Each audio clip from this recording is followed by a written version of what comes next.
We are gathered here today in a group that's no judgment, in the Overthinkers Anonymous support group, okay?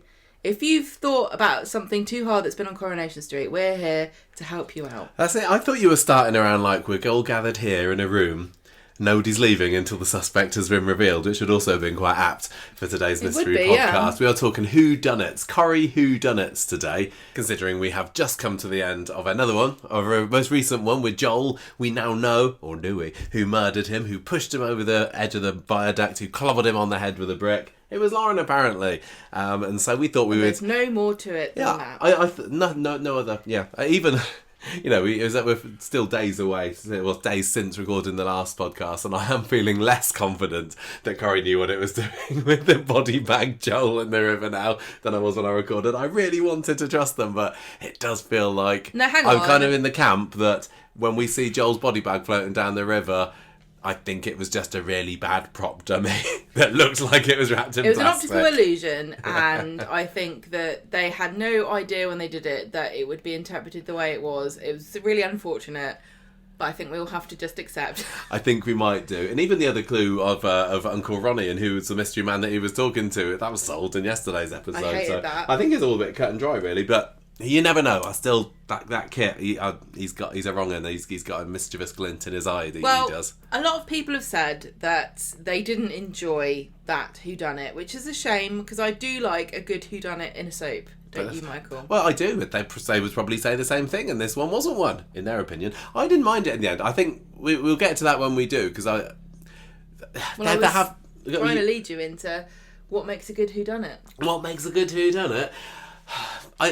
They're fun. I don't think it's something that should be overused in a soap. And even though we're going to be running down quite a few that Corrie have done in recent years, or stretching right back to the 60s, to be honest, it's not a plot style that has been used regularly, has it? I'm going to say that in a soap, it's a real gamble to do a whodunit. I think it's very difficult because there are so many characters, especially these days. There's so many characters, there's so many other storylines going on, and also there are so many annoying people online. Like us. Who are going through everything with a fine-tooth comb, trying to ruin it for everyone and themselves included. So I'm going to say, also, I think Coronation Street's hit rate, not brilliant. Not always. The problem... I don't want to just get into the negatives, because as I said, I'd love a whodunit on Corrie.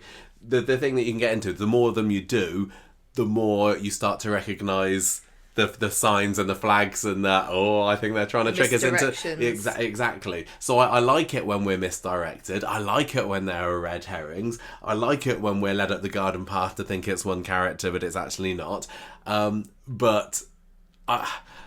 You start to get used to it and you can predict too much, and I wonder whether, like you said before, the days of the internet and rampant speculation online, whether certain whodunits that haven't been so well received might have been better with people just sitting back and enjoying them, maybe. I reckon, here's an idea, Coronation Street, the next time you do a whodunit, because I think you won't bet it, the temptation's too much. They're really good fun and they get everyone talking and they're good for repeat viewers, they get people coming in. I think make it a really silly, low stakes, funny one. Kind of like who's sending the gnome pictures. Yeah, that's a really good point. That's not even something that I wrote down or thought about for today. But as you mentioned, I also thought of Norris stealing Derek's gnome whilst sending the gnome and sending the picture back to him in the mid-90s. And that was seen as like one of Corrie's stupidest storylines ever. But it's quite it's notorious. It's kind of lived on a bit. I don't think now. I think people have forgotten about it quite a lot. But, and that went on for a good few weeks, as far as I remember. I'm also going to say Corrie's best whodunit wasn't a murder. No. So do we need somebody to die every time? Does it have to be dark and gritty? Because I think that's one thing that people don't like about a whodunit, is that it heralds in a dark period in Coronation Street storytelling. It doesn't have to, but this one did go down a particularly dark route. And the one that I think my favourite one is the Who Pushed Ken Barlow. Yes, that is Corrie's best whodunit. And that did get dark at times. But what I really liked about that one is how it offshooted into different storylines, which we'll get to when we come on to it later, and it involved a lot of main characters. And it was the revitalisation of the Barlow family. Yeah, I think if any of the people on the suspects list are not high stakes, then you're immediately going to be like, oh well, it's probably that one then, isn't it? The one that's dispensable. This is why it's good to do it as not a murder, because number one, you can have a real big character as the victim. You don't have to lose them, and also you don't have to lose the perpetrator either, because a lot of the times, if you're the one who done it, you're going to go to prison or you're going to get killed. Yeah, I mean, Daniel did manage to have a lucky escape with this one, to be honest, didn't he? I think the fact that he was... with Ken, yeah, it was his dad that he pushed down the stairs, and Ken was a bit more lenient than, I don't know, some dads might have been.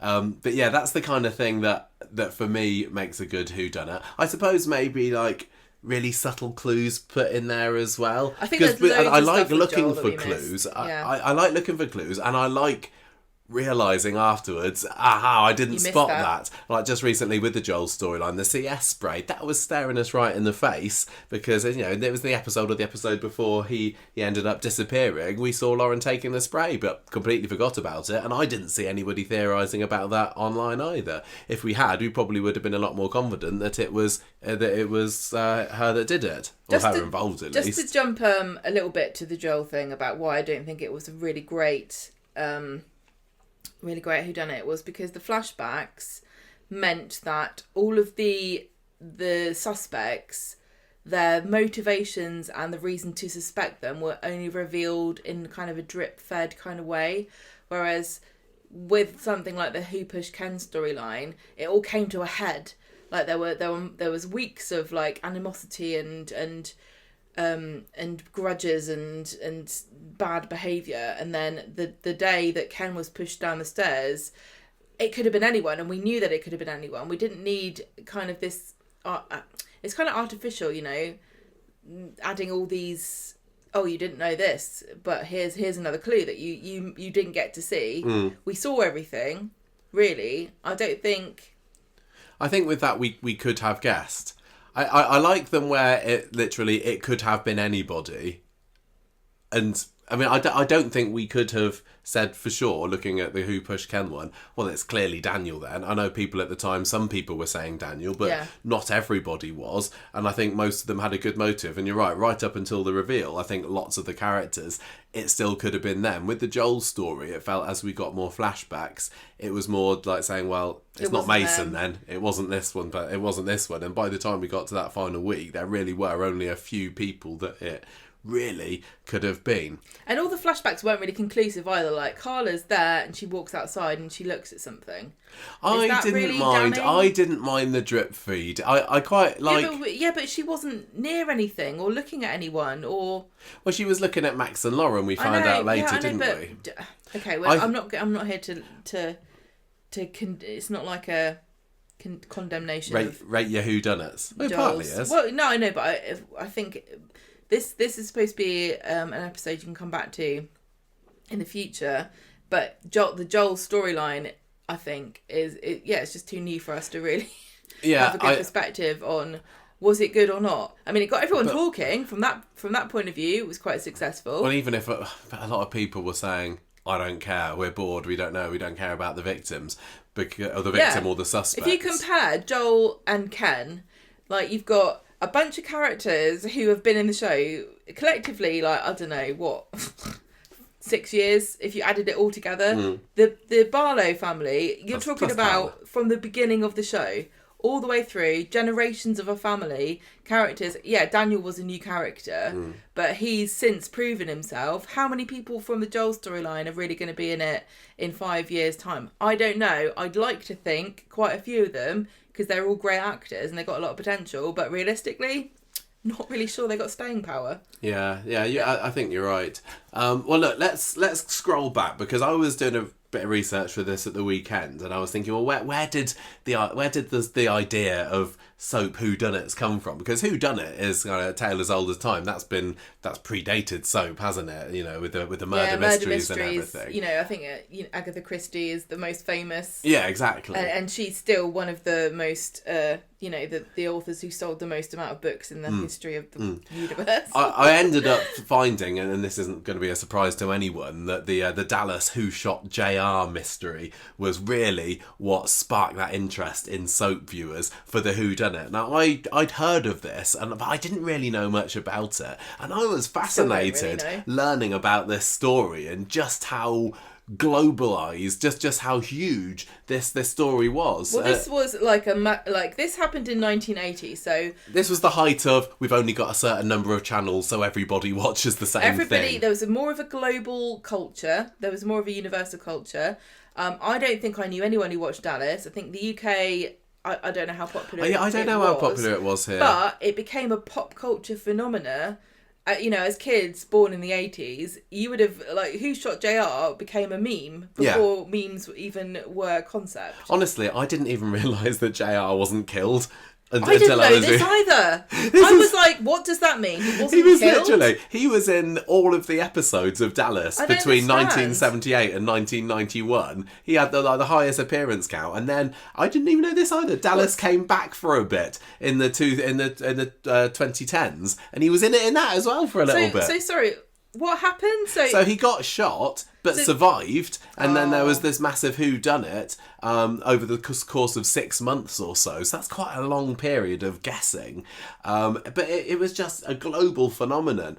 Everybody had an opinion and a theory about who shot JR. Right, so what actually happened? So he was in the shower and he got shot. No, he wasn't in the shower. You're confusing it with Bobby Ewing coming back in the shower. I think he was just in his office. So JR Ewing was a villainous oil baron. So I love it straight away that it's somebody has shot a villain. Good. And so everybody had a grudge against him. And I think, like you were saying with the Ken story, well, all good whodunits, you'll have people who could have a grudge. Although with the who pushed Ken, I don't think we even realised that it was setting itself up for a whodunit until he was pushed, which was not... That was great about it. We didn't know until the night that he was going to be pushed. I don't know whether that was the case for JR or not, but suddenly everyone's like, who on earth could it be? Even the Queen Mother was asking about who shot JR, because Larry Hagman, who plays him, came across to the UK in the summer of 1980, and the Queen Mother was saying, who shot you? They were like... The Republican Party were printing badges that said a Democrat killed JR as part of their election campaign. There was betting all over the world. I don't think so. I think they were all Republicans on Dallas, weren't they? They were all rich. So how did they stop people from guessing who done it, Michael? What do you mean?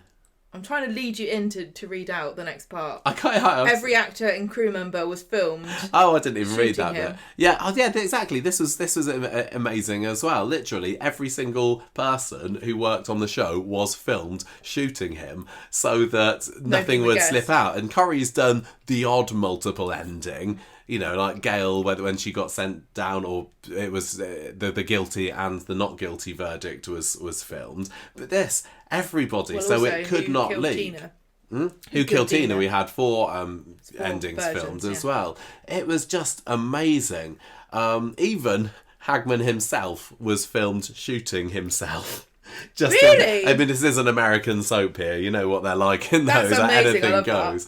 And the reveal of this was the highest rated TV episode in US history at the time. Nothing had been watched more than this. 83 million viewers in the US. More people than actually voted in that year's general election. I think any election, surely. No, I was thinking of votes in for each candidate. So, and in total, 350 million people across the globe tuned in. Thinking about how many people watched the Who Killed Joel reveal, or even one of Corrie's biggest whodunits, that would be dwarfed in comparison to that. Everybody cared. People. Okay, but who was it? It was his sister-in-law in the end. We don't even know what the reaction was. I don't think people were probably shocked. I'm sure, because there was that it literally could have been anybody. They also, I read that when he came back into the show in this 2012 reboot, he was killed off the following year in 2013, because sadly Larry Hagman was very sick towards the end, and I think he had leukemia, and so he had to leave the show, couldn't come back, and they had somebody phoning him up and hearing over the phone he's been shot. So again? Yep, and he actually got killed this time. But this was the blueprint for a great soap whodunit. We don't have this written in the notes, but, you know, one of the other big pop culture moments was Who Shot Burns, which is obviously based off clearly of this. based on this. Now that was, I'm going to say 95, 96 maybe, Who Shot Great. Mr. Burns. I remember watching that. I think by the time I watched Who Shot Mr. Burns, the conclusion was there for you, because I think there was like a summer holidays, like a 2-3 month period between one season finishing and the next one starting.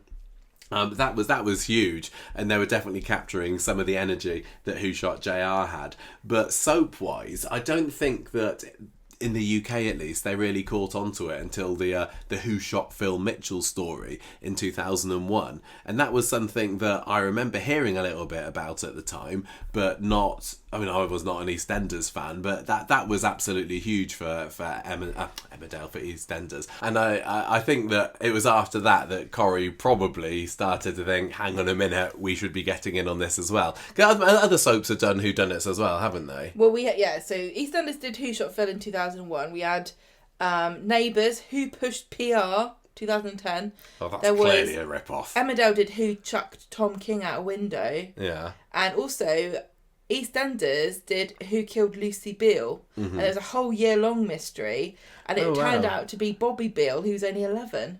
Oh, yes, I remember Was that. that a parody of his No, Simpsons? but what I remember about that from the time was I'm pretty sure they did a flashback for that. So they had Lucy Beale being killed off, and then a year later they flashed back to showing, it was Bobby. And I remember at the time thinking, whoa, flashbacks to explain who done it in a soap whodunit story. That's very avant-garde, isn't it? And here we are now in 2024 with Corrie employing just the same technique. So certainly soaps inspire each other here. Oh, definitely. And now apparently everyone's a ghost. Huh? Well, because everyone can be a joke. Everyone could be ghost. a joke, Joel, ghost. Right. So look, if you're gonna say, I don't like whodunits, I think they're silly. Coronation Street, it should be like classic times and not rely on things like whodunits. It's not like modern Corrie is too dark. I don't like whodunits. Well, I'll tell you that Coronation Street has been doing whodunits since 1968, so that's only 7 years into its run, and it ran out of ideas. You know, people stealing fish paste and moaning about the vestry being loud at night because somebody's having a teenage party in there. No, murder. The first murder didn't even appear on screen. No, and this was a good 12 years before Who Shot JR, and you'll be able to hear from us speaking about it that it didn't go anywhere near to the same lengths as publicising this. This was just, this might be quite... This wasn't it wasn't a blueprint for all whodunits and soaps. Absolutely not. It was just a Coronation Street murder mystery with Steve Tanner, who was Elsie Tanner's American GI husband. Well, it seems, kind of looking back at it, we've not seen this. That's the thing. We've spoken to people who know more about it. We've seen bits of it and we've read about it. But some of the major ones are on the DVDs. It felt like it wasn't necessarily publicised or pushed as a who pushed Steve Tanner. But looking back on it, it was a bit of a early blueprint, an early prototype of a whodunit, wasn't it? So do you want to say a little bit about what happened? So Steve Tanner was like Elsie's great love from the war. He was an American soldier that came over, and eventually she was won over by him. They got married. I think it was Coronation Street's first on-screen marriage ceremony. Yes, I think you're right. And he took her off to America.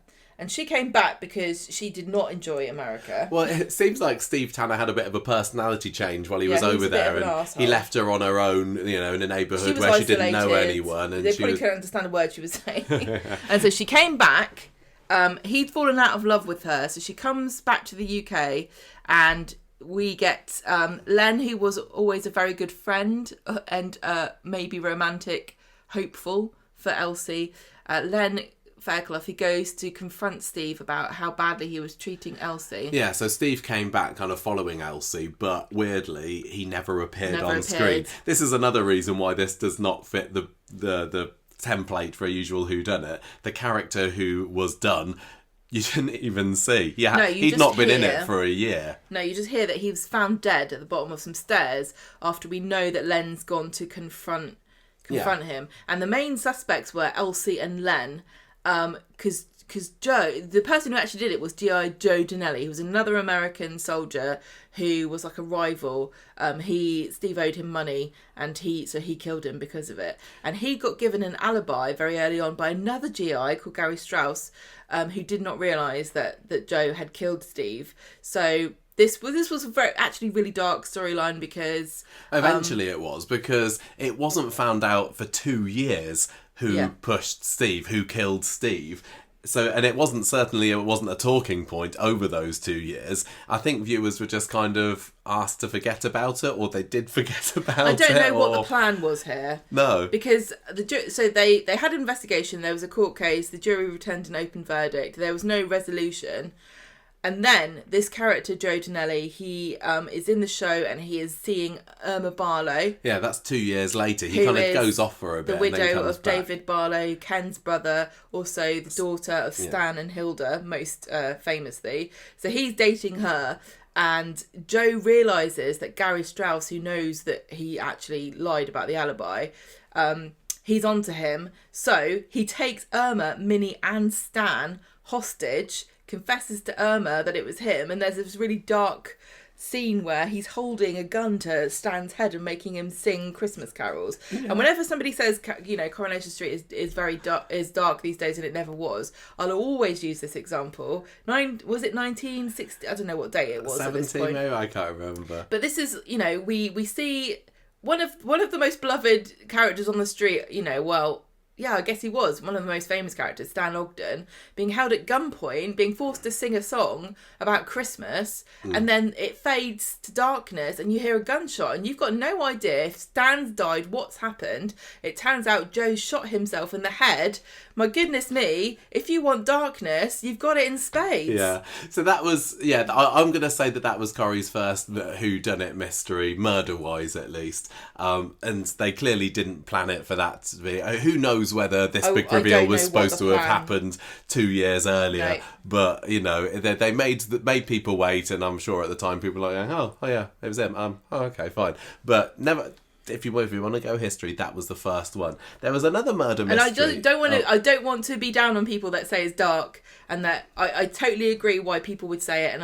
And the thing about it that I would definitely say in the defence of people who think that Corrie's got too dark is that the frequency of these storylines has become far too much. I mean, even I've noticed since Pat Phelan, it's kind of accelerated the number of villains who are murdering people left, right and centre. It took Coronation Street 7 years to get around to something as dark as this, and then they left it for a good while until 1975 another one. This was Lynn Johnson, the 8th on-screen It wasn't like 2 years of later. Coronation Street. It was Steve Tanner was quite, I can't remember whether you said this, was quite famously the first murder on Coronation Street, and we didn't even see him on screen. But Lynn Johnson, this was it felt like a fairly minor story. She was an abused housewife who turned to Len Fairclough, who was a counsellor, for help, not counsellor like Toya Battersby, come and lie on my sofa and tell me all your worries. Call them counsellors in this country if you work for the council. Yes, he works for the council. So she goes around his house saying, look, my husband's beating me up, and he says, look, here's an address for a women's refuge, they'll sort you out, go away. And she keeps coming back to him, and he's just getting more and more annoyed by her cries for help. Len is not a great man. No, Len, he wasn't woke, was he? Oh my goodness. He didn't need to turn to itv.com/advice. He just said, just get on with it. I think his spirit lives on in many blowhard men that won't stop appearing on television in the Daily Mail these days. She comes round his house one day, he starts having a go at her, just leave me alone, so loudly that next door Ken Barlow and his then wife Janet hear him shouting at her. Suspicious. Then I think there's a door slam. Later on, he storms off. Yeah, he storms off. Ray and Jerry go round there, the house, and find the body of Lynn Johnson on the floor at number 9. Oops. Whoops, is it Len? Well, people heard it was him. No, it turned out that it was just the husband, this abusive husband. Who'd have thought? Actually went round there and finished her off. So I don't think it was a murder mystery for too long. Maybe it was a couple of weeks, like 2 or 3 weeks or so, because Len's definitely a suspect. For one thing, he's missing for for most of the following episode, but he's accosted by the police and he's questioned, and he kind of says, I didn't do it. Ray and Jerry are also suspects for a little bit because they're the ones that find the body, and often the person that finds the body is there as a suspect. Just ask Sally Metcalf in the Who Killed Frank Foster whodunit. But eventually the husband admits to the murder after firstly he'd said that he'd been playing snooker with his mate, but then the mate cracks when he's told that he could be charged with being an accessory, and Johnson has to confess. Fair cop, Gov. It was me. I murdered her. I done it. Len Fairclough was probably like, phew, I was like getting pretty close myself, actually. But I don't think that Lynn Johnson necessarily goes down in the Corrie history books as being one of the most exciting stories. We've seen the episode where she's found dead and the one after that, I think. We have, yeah. I really like that Len was a suspect here, because Len's fascinating. He's a really unlikable guy a lot of the time, but he's also got a bit of a charm and a charisma about him. He kind of reminds me a bit of Charlie Stubbs in a way. I've grown to like Len a lot more, watching him more, especially in some of the early 60s stuff that we're watching now. He's a real nice, kind of good. He's not nice. No, he's just kind of. He's a fun chap. He's a fun passionate. chap. He got he would get angry, he'd get heated about stuff, but he was quite fun as well. In some ways, he was a bit David-esque in that he'd be sarcastic. kind of like saying, go at the back with a wry smile while Ina Sharples was having a moan at someone. He puts people in their place quite a lot. Yeah. But because he was quite a alpha male kind of guy, he found himself at the heart of quite a few other whodunits at the time, because just pin it on the person who shouts the loudest. If you want to try to imagine who is kind of similar to him now, I'd say Jeremy Clarkson is quite Len Fairclough-ish. I can totally imagine Len Fairclough decking a producer because he didn't get a mistake. What do you think? Yeah, I think so. I also think he'd be down in London doing a protest on behalf of the farmers if he heard about this drama with the government at the moment. I don't particularly want to go through all of the Corrie whodunits chronologically. I mean, let's touch on Joel for a little bit, because we said earlier, we were talking about was it successful, was it not? I thought that it had some good elements to a whodunit. It had a suspect lineup that clearly wasn't immediately obvious who it was who done it, because I'd been saying that it was Kit all the way along. I liked how there were a few clues that we might have got, might not have got. I actually surprised myself by getting quite invested in the whole flashbacky reveal of it. And, go back a few years, I would have hated a flashback on Coronation Street. Nothing I would have wanted less. But every time they've started to bring a flashback into this, I was like, oh yeah, what are we going to find out now? And I know we didn't often find out very much of them, but sometimes I thought that's just enough to tease me. And it was like slowly putting together the pieces of the jigsaw just to make it a bit different, because there is a blueprint for soap whodunits now, and I felt that this one was done differently enough to be interesting. And if they'd have just done it exactly the same as every other soap whodunit, it might not have felt so fresh. It definitely had its downsides. I mean, even things like, some of the clues that really was trying to make us think something, being nothing. Like, do you remember at the beginning, Lisa was adamant that, he's definitely killed himself, no more questions, and that kind of got people thinking, is she up to something there? And I know. I don't think there's any particular reason why Lisa should have been so adamant, because she was totally innocent of the whole thing. A lot of the time on this, Coronation Street cops are like,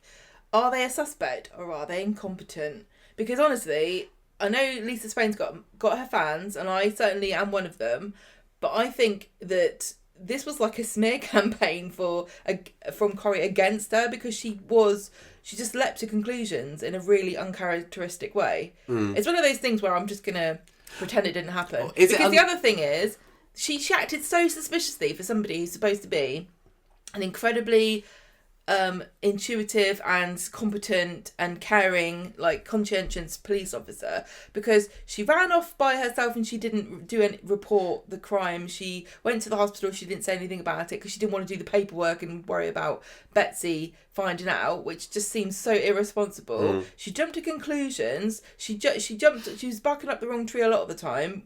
And then it turned out she lost her CS spray, forgot that she lost it, never reported it missing. And that turned out to be one of the biggest...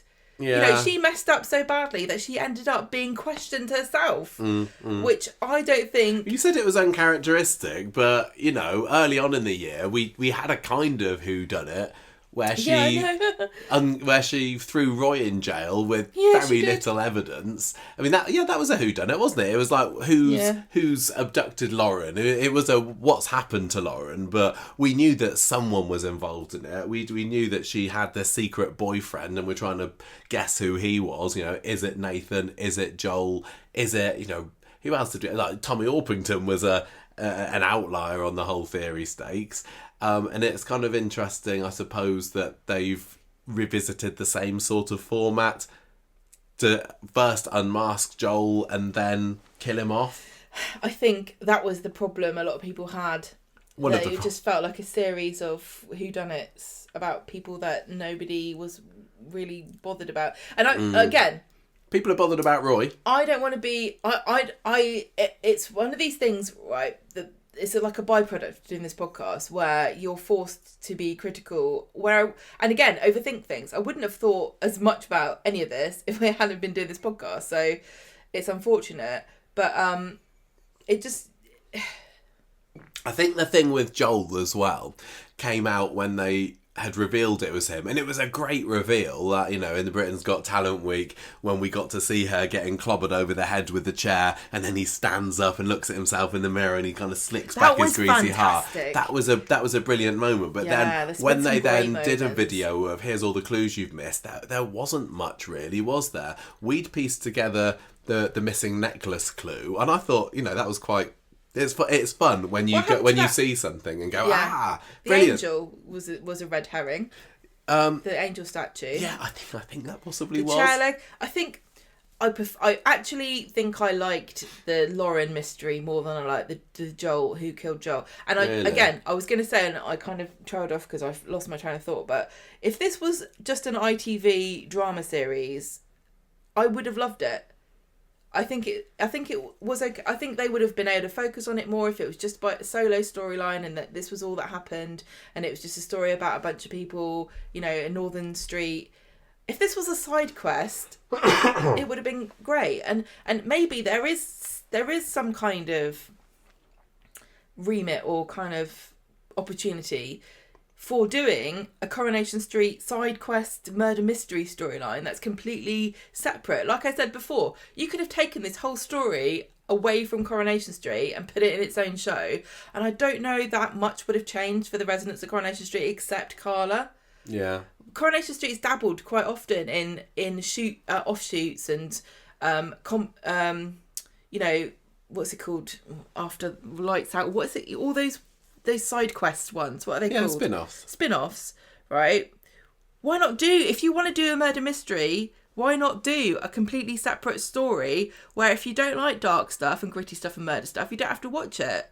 Because you might as well have done it with these people, because most of them haven't been in the show for that long. What did you think of the presentation of it? I know you've said that you were a bit let down by the flashbacks. Was it just the content of the flashbacks, or was it the whole concept of using a flashback to tell a murder mystery story? I think Coronation Street had a really good concept, and they went, I know what we'll do. But then the substance wasn't there to back it up.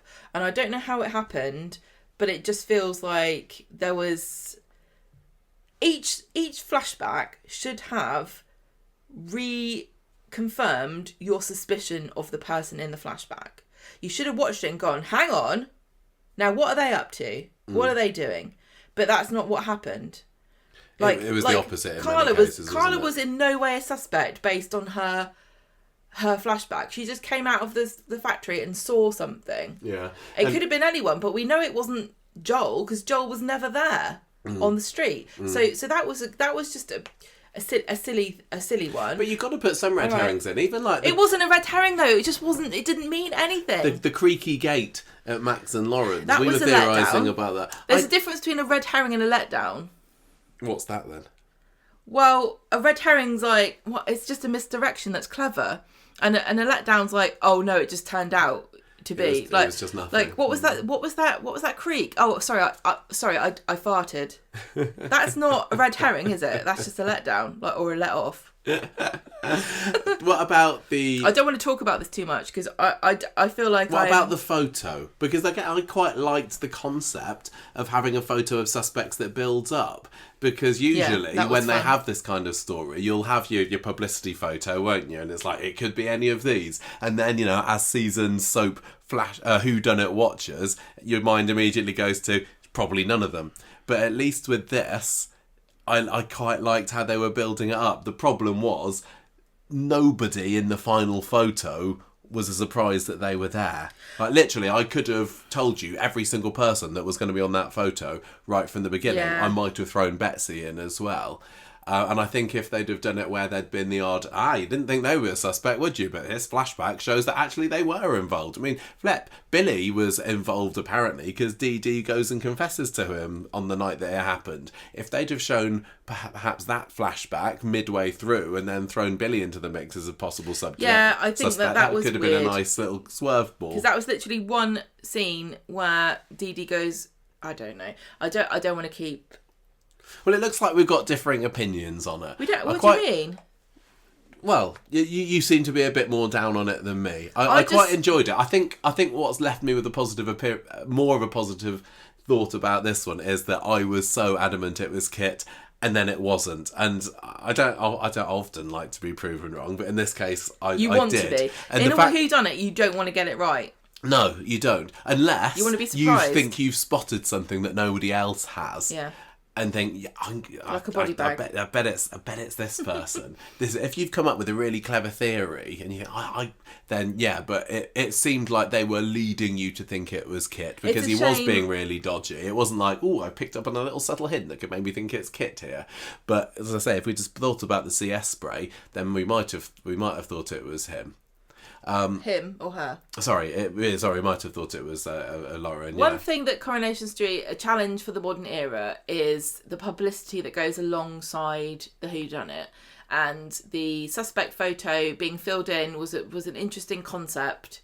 I don't think it worked, for the reasons that you said. I think it would have been more effective if they started off with everybody and removed people with the flashbacks. But the thing about it, like I said in other podcasts, is that I don't necessarily think the publicity and the concept and the writing and everything is all as cohesive as you would imagine. I think that they just, the publicity department gets given an idea and they've got to sell it. It's the same with anything. Any kind of publicity is a second thought to the people, as it should be really, making the story. And so you have to market and promote it in your own creative way. And sometimes it doesn't work out. Yeah, I liked how they had that ITVX special on Friday as well. They tried to make a big thing of it. I like that. And there were lots of people that were really invested in it. New things. Definitely try new things. That gets them the points. But I think, for me, the aspect of it that made it less successful was the fact that there were the characters involved. I love Dee Dee. I think Kyla's a Corrie icon, but there just weren't enough people in it that were high enough stakes, and even the victim himself wasn't high enough stakes. JR, going back to that Dallas story, biggest character in the show, dastardliest villain of them all, versus Joel, a guy who'd been in it for a year, had gone pretty much under the radar in his first 6 months of the show, and he'd done a fast, pretty good stab at being a villain in the last few months. But I think that it would have been better if it had been someone we'd cared about more. And I know you don't agree with this, but I think that it's fair and understandable to say that some of this must have been slipped through the cracks of the transition, because over the course of between producers 18 months, this storyline has been in the workings and filming or whatever, planning for 18 months, they've said, and that period of time straddles 3 producers on Coronation Street. You've got Ian McLeod, you've got Verity McLeod, and now you've got Kate Brooks. Kate Brooks' first co-credit as producer was the Friday that it was revealed that Lauren was the killer. And I don't think it's unfair to say that in this transitional period, the focus kind of slipped. And that, I don't think that's bad. I'm not blaming anybody. I'm just saying it seems to make sense to me that 3 different creative visions over a storyline as ambitious as this is going to drop the ball somewhere. What do you think about the fact that it was Lauren It's and we not had... just the body bag thing as well. I know that a lot of people... Like, I'm over that. I just think there are fundamental issues with... There was an article, I think it was on The Sun, maybe online a couple of days ago, where somebody's saying this was a whodunit done really well. And one of the reasons that they said was that it was Lauren, and Corrie masterfully deflected our attentions from Lauren by not having her appear on the show for very long afterwards. So, you know, we didn't get to see her reaction to, oh my gosh, I've just killed somebody, and maybe the secret mutterings that her and Max might have had together in the weeks following the killing, because they literally weren't in the show. And because we were then, you know, distracted and thinking, oh, I think it's that person, I think it's that person, yeah, we didn't give Lauren much thought. So do you agree that made it successful? Or is that just a case of saying, well, of course we're not going to suspect her. She's not in it. Why? And now you've thrown her in at the last minute. I think the weakness of this is also that we got to see Lauren and Max together a few times and they never mentioned it and they never gave each other looks. You never saw Dee Dee give any looks to Billy. There are loads of things that don't make sense in hindsight. And if you went through the whole thing again, I think a lot of people would have acted in a way that didn't actually make sense based on the information that we now have about them. And you know, one thing I will say though is that I always said it's more than one person, and there's no way it could have been Lauren by herself because she's too small. I do like how that it was a double act, if it were. I know that Max didn't strike the final blow, but he was there to push the body over, and that's a bit of a fresh take on the usual it was a solo killer. I think one of the things is it's really hard to as somebody who's listening to this, and also as myself, like, how much of this is sour grapes, how much of this is just me going, oh well, because I couldn't guess it, I think it's rubbish. I don't know. I don't know. We definitely overthought a lot of it, and I think everyone knew that was going to happen. That was always obvious because the part of the fandom.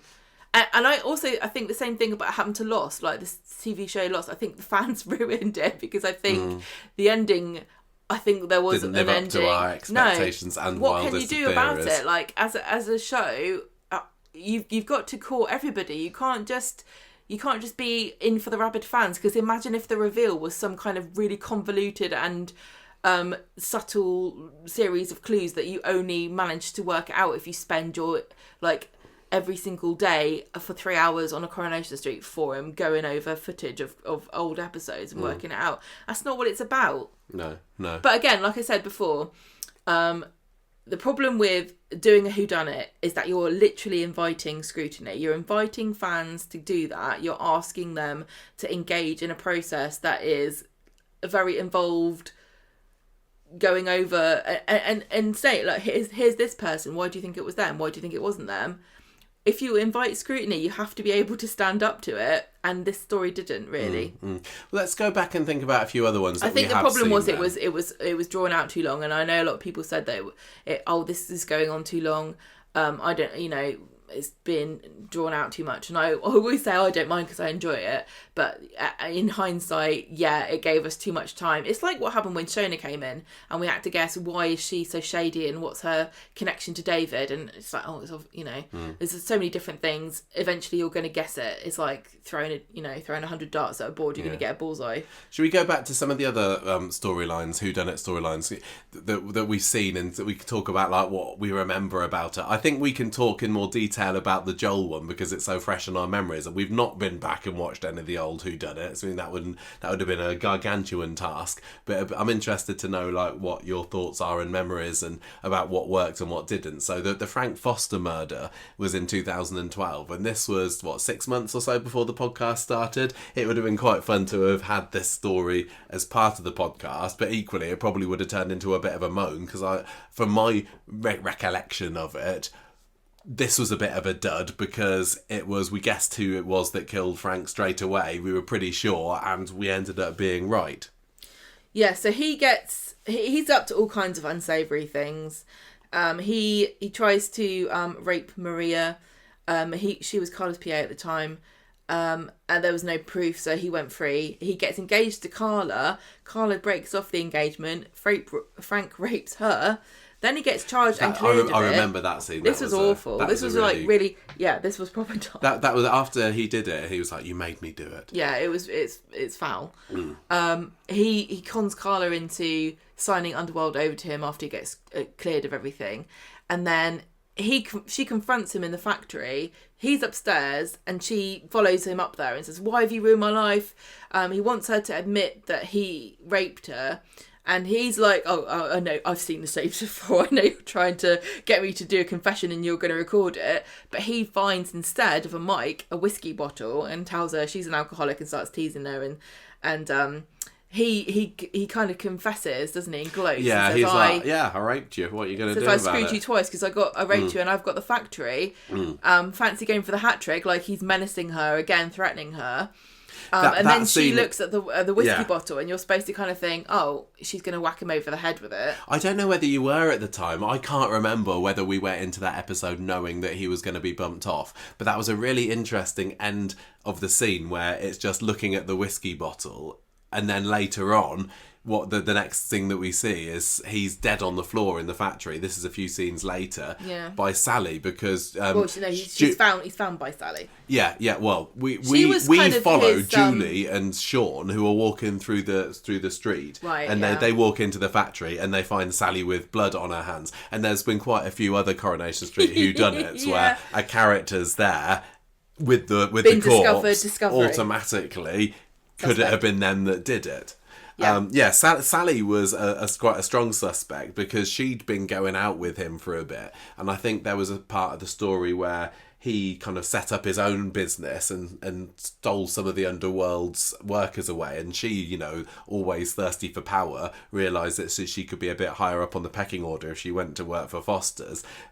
She gets taken for a fool, really, doesn't she? Yeah, she really, really does. So her motivation was, you used me and, made me look like an idiot. And this was another reason why Kevin was also a suspect as well, because Sally had told him all about this. I think I remember being a scene where he kind of shouts to Frank, "I'm going to kill you," which is perfect setup for you're coming down the cop shop with me, mister. Yeah, Carla gets arrested after this murder because she looked like a very likely suspect for all the horrible things that he'd done. Mm-hmm. Also, Peter, very similar to Kevin, he was going out with Carla and he knew about that Frank had raped her.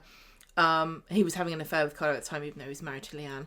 And we find out in the end that he couldn't have done it because he was with his AA sponsor, but for a little while he was a suspect because he was saying, "I was so drunk on that night I don't remember what I was doing," which was a fair enough excuse for Peter. You had Michelle was a suspect. She was one of Carla's mates. She'd found this contract that had been signed handing over Underworld over to Frank, and she stole it away. So later on she was found with this contract in her bag, and it's like, oh, maybe she confronted him and stole the contract there as well. So one of the things we haven't said yet was that Coronation Street was very upfront and said, these are the suspects. Yes, they showed, this was one of the early examples of, here is a list of suspects. Well, they had a publicity shot, didn't they? Standing up next to, what's that, what's it called in the police station where a lineup? It's like they had Sally and everyone in the police lineup photos, and they said it's one of these. Yeah, this is an example of Coronation Street's publicity department working hand in hand to kind of add a bit of extra information and maybe misdirection in this case. To the story. It's definitely an artifact of Coronation Street that is unavoidable. You can't separate really a lot of this, even though I would love it if it was just purely only the information that you saw on the screen. But, then where would we be? Exactly. So, why was it a misdirection, Michael? Well, because it turns out that it was none of them. Yes. And I think that was a massive flub, because all it ended up, it didn't leave us, and I think it was supposed to leave us thinking, oh, you guys, you said it was one of these, and actually it wasn't. I never thought it was Anne. But it just really left me thinking, so I can't trust you then? I know, this is you one told of me the it was one of these and it wasn't, and I didn't think it was. This is one of the things that I was getting in my on my high horse about the last time we did the street talk about, I don't want Coronation Street to lie to me. They didn't, the Killer on the Cobbles, I think was not that, but because of this storyline, I don't really always trust Coronation Street. It is because of this storyline that we can't always trust fair. What they say, and then hold a grudge for 12 years later. It's really not fair to give somebody. Yeah, you got to give somebody a fair chance of doing it. I want to be tricked. Don't get me wrong. I don't really want to guess it. I want to be bamboozled, but I don't want to be lied to in the pursuit of that, and that's what they did here. Well, the other thing was, the list of suspects were big names, and that's what set this apart from the Joel one. If any of these characters had turned out to be a Kevin, murderer, Peter, Carla, Sally, yeah, mega. But it was like, oh no, it's the character, it's his mum who's been in the show, I don't know, 6 months or so, let's say, and so now the murderer and the murderer victim are out of the show because she ends up did she confess to Sally, I think? But basically, the story goes was that she'd heard the conversation between Frank and Carla. Yeah. Then she had a go at him and says, look, you're a terrible son. You've caused your father's death because he was worrying about your court case and everything. And then Frank calls her a silly old woman. So Anne grabs Carla's bottle and hits him on the head. We didn't and he falls see down any the of stairs. this. This was the the pre-flashback era, of course. But later on, Anne confesses this to Sally at her home, and then Sally tries to escape. Is quite an exciting. Is she going to clobber Sally as well? But eventually, Carla comes round and. She's shipped off to the police station. But yeah, all we were left with at the end of that story, in my mind, was the villain who had only been in the show for 12 months is now gone, and his mum, who's been in the show for not even any time at all, is also gone, and things were kind of put back the way they were. Yep. And I don't remember there being any exciting offshoots or anything. I thought that Andrew Lancel, who played Frank Foster, did a really good job. He was great. Of being just kind of chilling and kind of emotionless. Ruthless. Yeah. Yeah, he was no panto villain. He was like, God, you are actually He's quite actually, a scary guy. Yeah, a lot of Corrie villains are camp. Pat, yeah, he was not. Pat Phelan, Uncle Stephen, and Joel have all been very camp villains. Very, very pantomime. Very. I don't mind that at all. I think if you're going to do a dark story on Coronation Street, you kind of have to have a bit of a camp villain just to not make everyone, super depressed. And Pat didn't have that much campness to him, but Stephen and Joel definitely really, really hammed it up at times. Yeah. So I think that helps to balance it out. But like you said, Frank Foster was certainly never a villain you could even say, oh yeah, I think he's really fun. I like to watch him. No, because he was foul and irredeemable. And, we often say, oh, I kind of wish they hadn't killed that villain off so he could come back. And, we wouldn't ever want Frank Foster back. And I also find it very interesting how much sexual assault was involved in that storyline, because I don't think they would ever dare to do that now. Oh, I think they might. Well, I mean, Joel was like that, yeah.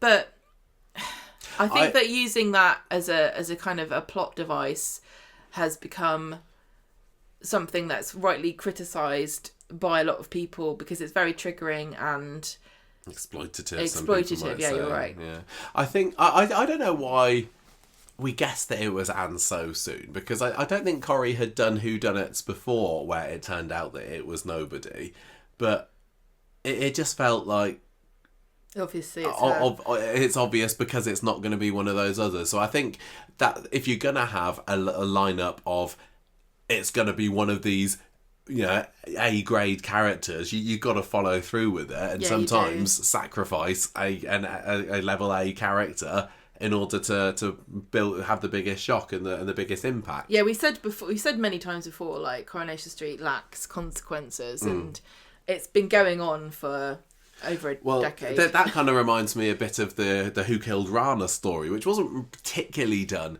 as a murder mystery whodunit, but there was in 2019 a bit of story around who was responsible for the collapse of the Underworld roof, and that was another one where the list of people who might have done it, you know, you had some fairly big names there on the suspect list. Seb, you had Gary, Carla, Peter, Nick, Robert. Yeah, and so, you know, any one of them, if it was going to be one of those people, that could have caused big ripples. And it was one of those people, and it caused a bit of a ripple. But they never really got caught. No, they never really got caught for it. Where's And the report? we're now 5 years into this, and Gary is walking free, being responsible for Rana's murder. Death. And Nobody murdered her. Well, no, but responsible for her death. So this was something that was, you know, this is one of Ian McLeod's earliest storylines. This is wasn't March it? 2019. Yeah. March 2019. So when he took over, he said that there's going to be a massive whodunit which turns people against each other and fractures the community. He's got that producer patter down perfectly right from the off. What he wanted was, he said, look, we've had our villains before, like Hillman and Phelan. They come in and they're a villain, but I like people like Mike Baldwin, where they're in it, you know, and they're a character who's out for themselves. And he's saying, I wanted a character like that. I wanted somebody who's an antagonistic person messing with people, and I want to see the genesis of that person rather than bringing somebody new in. This was all a brilliant concept, but it kind of got left by the wayside to the extent that, you know, Gary is now butter wouldn't melt, I just sit and sell carriage box. I mean, he was a little bit before then, wasn't he? He came in as part of the Windass family as a bit of a hard nut and a rival to David. But by the time this story had rocked up, he was Mr. Nice Guy, you know, perfect husband, boyfriend sort of material. And this did spiral into him going down the route of being a loan shark working for Rick Neelan. But it did more feel that he was doing it to be desperate and you know, I need the money to for my family, for my kid, and not for any kind of real self-serving Machiavellian sort of he was quite a funny motives. Character, really, because he became a loan shark but he was like a loan shark with a conscience, because I remember that old lady who wanted something or other, like to go on holiday, or she wanted something reasonable, and he felt so bad for her, he just gave her the money, or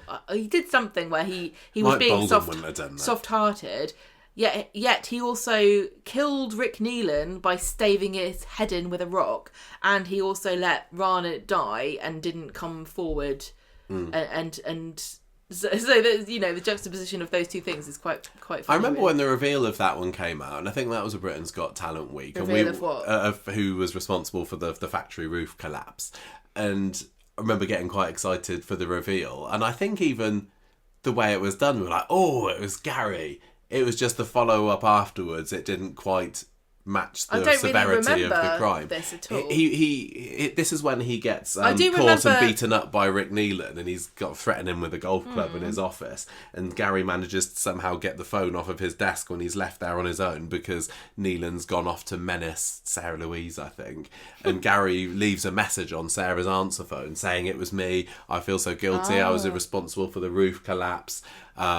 And then when he manages to escape, he gets to Sarah's phone first, deletes the message, and so she didn't find out about it. I think later on, Sarah does know now. Maria certainly knows about it, and she's perfectly happy to be walking around married to a guy who was responsible for this, you know, fairly serious misconduct. What would you call overlooking of? Well, it's manslaughter. I don't know, but this was like.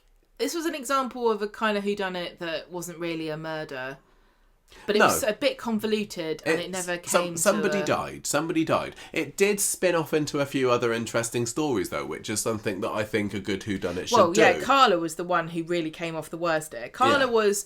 So the reason why Carla was a suspect was because she had to have this roof fixed, and she didn't really care about how safe it was. She just wanted it done. She said, "Gary, just don't worry about it. Do it cheap."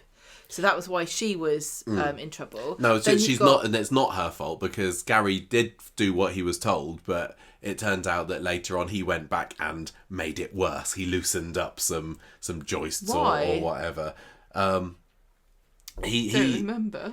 It's so convoluted and weird, isn't it? Yeah, I can't remember. But there's a report that went missing and never got found. I think it was because he was so desperately in the doo-doo with money, he thought, well, if I kind of lose, I make the factory roof worse, I'll be employed to fix it up and patch it up and right. Yes, I remember. He was trying to make sure he had more work in the future. Yeah. Just like Ofsted inspectors. So Nick... Just undermine everybody so you're never out of a job. Nick's been in and out of that factory at the top a few times, hasn't he? And at this point, he was not very happy with Carla's plans to outsource production from Underworld and cut him out of the business completely. He needed more money, potentially, to keep Natalie quiet. Remember, she was the one that was blackmailing... Yeah, and the Butterfly Natalie, exactly. She was there blackmailing him because she knew that he'd stolen Audrey's money. So an insurance job at Underworld would work quite nicely. That's kind of then spin-off into the rest of the stealing of Audrey's money story, whereby he and David would be standing trial for it. David ends up going to prison. So that was quite nicely he needed done. money, and it's possible that he undermined the integrity of the structure to get the insurance money. Yeah, it was later confirmed that he couldn't have done it because somebody handily saw him jogging a long way away from the factory, which was a bit of a cop-out. This is why it can't be Nick, but hey, you can't win them all. Then we got Peter, who was rejected by Carla, so maybe he wanted to make her roof collapse to get revenge. Yeah, you had Robert, who blamed Carla for interfering in his and Michelle's relationship. He was quite an interesting one because he disappeared off screen for a little while after it happened. He was very suspiciously absent. Yeah. And I thought that was quite a good red herring. Yeah. Because it's like, well, what's he up to? Is he on the run? But then it turned out that he was having this secret other life with Vicky. Remember Vicky, Irish Vicky. But you see how... And so that span into another story. So in many ways it was successful for that. But you see how that is a red herring that's a satisfying twist. Whereas a letdown would have been, no, he was just somewhere else. Yeah, he was just at home, not getting up to any soapy adventures. He just heard the gate. It was just the gate creaking. He was always out there hearing the gate creak. Seb was a suspect as well because he'd fallen out with Gary because Seb had made a pass at Sarah after walking in her in the bath, I think it was. Yeah. And so he wanted to, but we suspected that possibly he'd wanted to get back at Gary by discrediting him. I think Gary had been at that time... Was that when Gary was going through his I'm a bit of an arse of a boss phase and he got Seb to hold a bag of cement over the top of him and then dropped it on his head? Yeah. So Gary was a bit mean there. He's a bully. It felt a little bit artificially done. It almost felt like Ian saying, no, he could be bad. But Gary, I just don't see him as a bad guy now, especially now we've met Mikey North. He's absolutely lovely. Yeah. It span into lots of interesting stories. It brought back Wayne Hayes, the character that Roy and Hayley had adopted or fostered back in the early 2000s, played by a different actor, but he was brilliant. He was a health and safety inspector, wasn't he? And he'd done a report about what was responsible for the factory roof, and that's the lingering... This was never solved, was it? Because one day Toya finds the report under Nick's because it's been stolen. Right, so the report gets written by Wayne.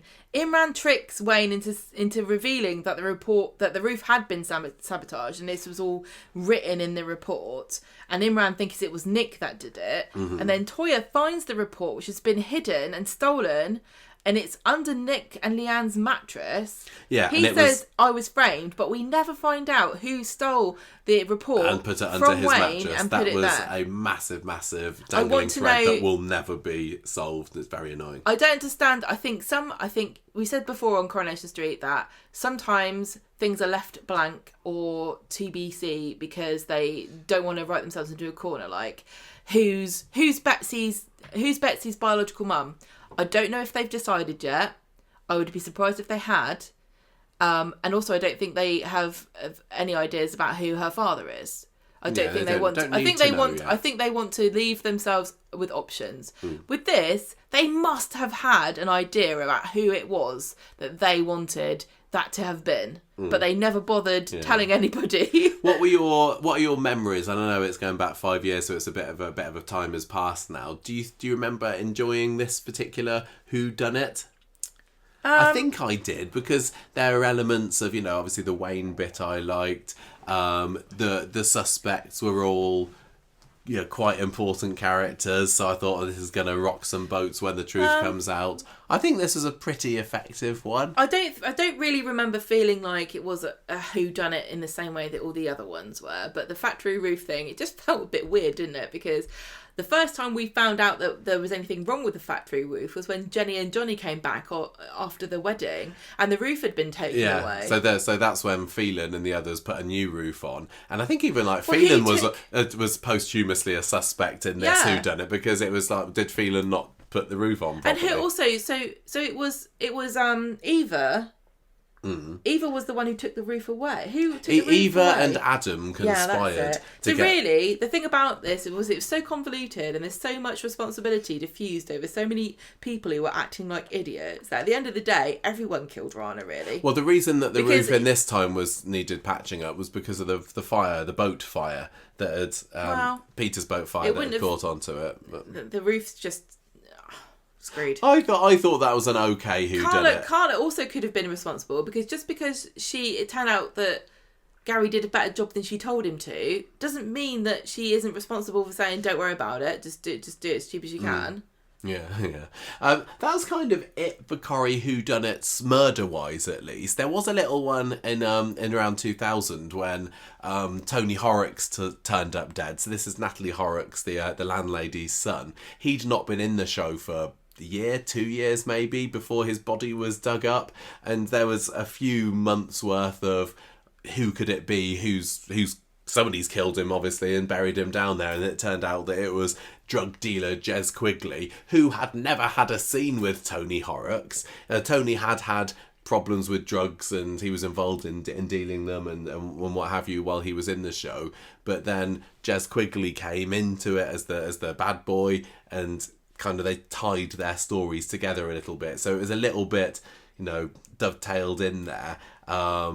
It wasn't sold as a whodunit particularly, because I think there weren't any suspects that were interesting. It just turned out that Steve discovers one day that Jez did it, and that was that. So I wanted to give that story a bit of a shout out, but that wasn't particularly a whodunit, but I expect that some people at the time were guessing. I don't remember what I was thinking at the time, although it's been put on ITV3 recently, so I wonder if anybody who didn't know was particularly invested in that one. They also had a who's gonna kill whodunit. Who's gonna kill Liam Connor? Yeah, so this was who's gonna do it. Yeah, they had. This is an interesting concept. See, this was an off-screen one. Rob James Collier, who ended up being in Downton Abbey, so this was a great career move from him. February 2008, he's like, I'm going to leave. And then we get told in June of that year that he's going to get killed, and it's going to be one of three people. It's going to be Tony, Carla, or Maria. I don't remember this at all. We were big Corrie fans by then. We had our house together. We'd watch it 3-4 days a week, however many days a week it was on. But I don't remember going into this year thinking, "Ooh, he's going to be killed." I suppose pre-podcast days we weren't. There was no social media back then. I didn't go looking around Corrie websites or blogs or discussion forums, so it might have just passed me by. But I think Coronation Street. If you're not talking about it, you're not thinking about it. And I don't know how much we did talk about it before. I was adamantly trying to avoid spoilers. I still try to avoid spoilers, but it's not as easy to do. You would probably not have seen this if you're avoiding spoilers, because again, this is the publicity and the show going hand in hand to create a story that's got a bit more depth to it than just the show alone. Yeah. Well, according to an article that I found from the time, it was a bit of a sarky article in the Mirror saying, like, who cares? The odds at Paddy Power were 1-2 Tony Gordon, so he was hot favourite, and then 7-2 Carla Connor, and Maria Sutherland as it's not going to be her, is it? 6-1. Kills 6-1. That kills Liam. So the background here was that Liam Connor, this is the dad of current Liam Connor, he was married to Maria, but he'd been having an affair with Carla, who was Tony Gordon's fiance. In October, this is where the publicity drive seems to change a little bit, and it's not switched to it's not kept as who's gonna do it, but it's more this person's gonna do it but how's it going to happen? Really interesting twist. Yeah, we were told in October Tony Gordon is going to kill Liam Connor. All right, you got us. Yeah. 1 to 2, fine, it was him. We know it's not going to be... But how? But what they did here, which was really clever, and this is kind of similar in a way to the Who Shot JR, where they showed everybody doing it. They filmed 3 different deaths for Liam Connor. So one of them was Tony goes to Victoria Court and throws him off a balcony.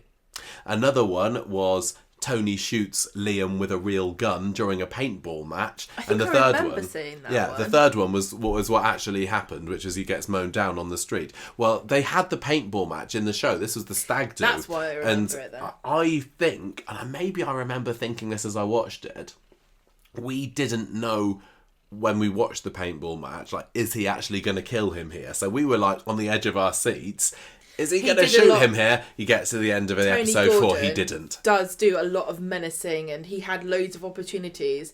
This was a real great way of creating tension. This was I think this was a good way of doing it. This was a different way of doing it, and it worked. You can see pictures for this now. If you go online, I can't remember whether you have to go on the Wayback Machine to see the pictures or whether a Google search will do it, but there are pictures available of Liam dead on the cobbles, having fallen from Victoria Court. There's a couple of pictures of Tony Gordon standing over his dead body, dressed in their army camouflage gear in the paintball arena, and then obviously there's plenty from the mowing down one, because that's what happened. They did put the videos up on the ITV website, and you could go back on the Wayback Machine and click here to watch the scenes, but you can't watch them now. And I don't know whether this is lost media or whether in the archives Coronation Street still got them. I would assume that they still do. But yeah, that was really interesting, and it's what the technique that they employed again for the Who's Gonna Kill Tina a few years later, where they say, here are a selection of endings. It's going to be one of them, but this will be enough to keep you guessing. I wonder whether they just can't do this now because of having 6 episodes a week. What, as in they don't have time for filming alternatives? You can't bugger around and I think they still could. If it was just 3. No, I know what you're saying. And yeah, we know. If you're filming a scene and it's like 30 seconds, how much time does it really take? But think about the fact that you've got to get into costume, you've got to get the props, you've got to get the location shoot, and you've got to like doing a he got shot paintball. You're gonna have to get makeup in, make him a corpse. It takes a lot longer than you think. That's like half a day of shooting. But if there's a story that's going to be one of the big stories of the year, and I think you're going to put the extra investment into it. Like, you might as well say, they don't need to use a volume wall. They don't need to show flashbacks. They don't need to have all these woozy camera effects and funny music. But they decide to put part of their budget there, and I think that they might do that. I think they might. I'm not saying it's through lack of effort, Michael. I'm saying that resources are now so scarce, the money's not there and the time's not there to do this. Who knows? One can only speculate, can't we? You think about the Callum storyline, the Joel storyline with Callum Little as Joel. They went behind the scenes and they showed us what they were up to with the volume wall and everything, and they were saying they were there till like the early hours of the morning. And then imagine if they had, okay, right, now you've done that. Now we're going to do an alternative where it's not even going to be on TV. Yeah. Yeah. Is there really time? I don't know. They don't do the online spin-offs at all these days, do they? It's been ages since we've had any online spin-offs, and I suppose that's a money thing. But I don't know. I would have thought that if they were going to film the paintball scene, they might be able to afford to say, right, let's just spend 30 seconds showing him dead on the floor. Excuse me. I don't know, but yeah, so Tina McIntyre's. This was the other Who's Gonna Do It, wasn't it? This was probably. We did the podcast. Yeah. This was within the first year of the podcast. So this was the year after. Oh wait! It was announced a year after we'd done the podcast. It was 2 years after the podcast started, roughly, that it actually happened. But yeah, it was fairly early on, and yeah, it happened 2 years after the Frank Foster murder. Yeah, so this is kind of another fast turnaround for one whodunit to another, and I think maybe this was lessons learned being put into effect, because they took, I think, some of the criticism they got, and they turned it into a really successful. This and the Who Pushed Ken, I think, were probably one of the best done. Yeah, I think that. Well, this wasn't a who done it. It was a who's gonna do it. Yeah, and I think that turning it around that way. And it was quick, and it was very clever, because just like with Liam, so Rob Collier, I've forgotten his proper name. He said, "Look, I'm leaving," and there's no way. Collier. That's it. There's no way of like hiding the fact, because Michelle Kagan at this time, she was like the world's sexiest woman who ever lived, who's ever been in a soap for 5 million years in a row. So there was no hiding the fact that she was going to leave. So they knew they couldn't do a shock death thing. So what they did was use the fact that everyone knew she was leaving and turned it into a who's gonna do it. Yeah, so as the weeks leading up to this were playing, we were thinking, oh, that's given this person a motive, that's given that person a motive. Whereas what they'll sometimes do with a whodunit is they'll make the murder happen, and then we have to say, oh yeah, there has been motives building up. But this was... Yeah, we wanted to know who's going to be the one that actually gives the killing blow here. So it's 2013, April, I'm going. September, then we get Tina and Peter having an affair. And I remember really hating the way this went. But it turned out to be a good catalyst. So it was very much Peter and Tina have got nothing to do with each other. Then one day they talk to each other at a bar, and that's he the looked beginning at her, of... and that's it. Yeah. Then in October, they said, well, we're going to do a whodunit. And then the next year, 2014, is when she died in May. And the week before then, Coronation Street says, here you go, here's the suspects. You got Rob, you got Carla, you got Peter and Tracy. And then they showed us, again, unique in Coronation Street, videos of all 4 of the deaths. Well, I mean, it's unique in so much as... It's they similar to us. what we had with the Tony Gordon to Liam, wasn't it? It's one of these is going to play on TV. The difference here was that they're all very similar to each other. Well, with Tony, it was he's going to do it, but how? This is who is going to do it. They all do it the same way. They all push her off the side of the balcony. And I think that there was more of a publicity drive for this one. I mean, back with the Liam story, I don't remember too much about it, but there were a few things on the website which I don't know how frequently visited it was. I don't know whether they had much in the way of trailers or publicity shots for how is Liam gonna be killed. But here they definitely had like picture of the suspects in a lineup. They had there was like a little intro to all of these videos, which was the characters walking down the street and like merging into each other, and then the person who the video is about kind of stops in front of the camera and says, who killed Tina? Peter Barlow. And then they show the clip. So there was certainly pushing this as like whoa, this is something big, more than they did the others. But it was Britain's Got Talent week time after all. But you see, this is interesting because I don't remember how we talked about this on the podcast, because we do avoid spoilers, but Coronation Street really wanted you to know that they wanted you to go into the week with this information under your belt. Yeah, I don't remember what we did. I wonder whether it was just one of these episodes where we were like, right, everybody, we're going to talk about something that's happening next week. Don't listen if you don't want spoilers. Or it might have been because it was so much in the early days of the podcast, we might have just said, well, we know that she's leaving. Because I know that there's been a few times when, and we don't do this now, but if there was a big name leaving, we would openly talk about it. Like I think we did with Hayley when Julie has said that she was going. We didn't keep that a secret on the podcast. Yeah, because it might have been like that. You just it becomes part of the overall. It kind of transcends spoiler territory, and it's always difficult. These for days, us you can to have really huge names that can be leaving, and we just say la la la. We're not going to mention it. As difficult as that might be, and everybody knows that we know. Right. So there were four suspects, and they all killed Tina in the same way, and the motivations were different. So you got Carla, she killed Tina because she found out that she and Peter were having an affair.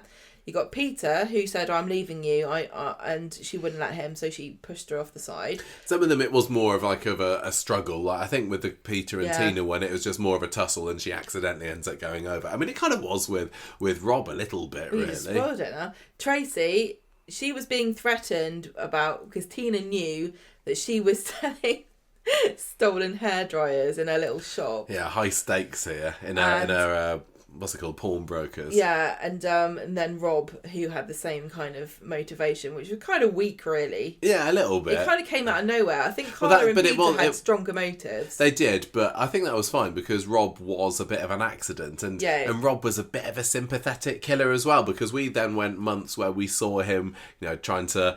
Because he pushed her over the edge, but then he finishes her off with a crowbar or a metal pipe or something down on the street. And then we see him burying it afterwards. And I think there was a little bit of is he going to get away with it element to it? Because he was a really popular character. So this was kind of similar to what happened with Uncle Stephen tussling with Leo. Yeah. And, oops, if you're a Coronation Street star, and as long as you're not Fizz, don't be standing on a balcony. You're going to go over. You're going to die. Yeah.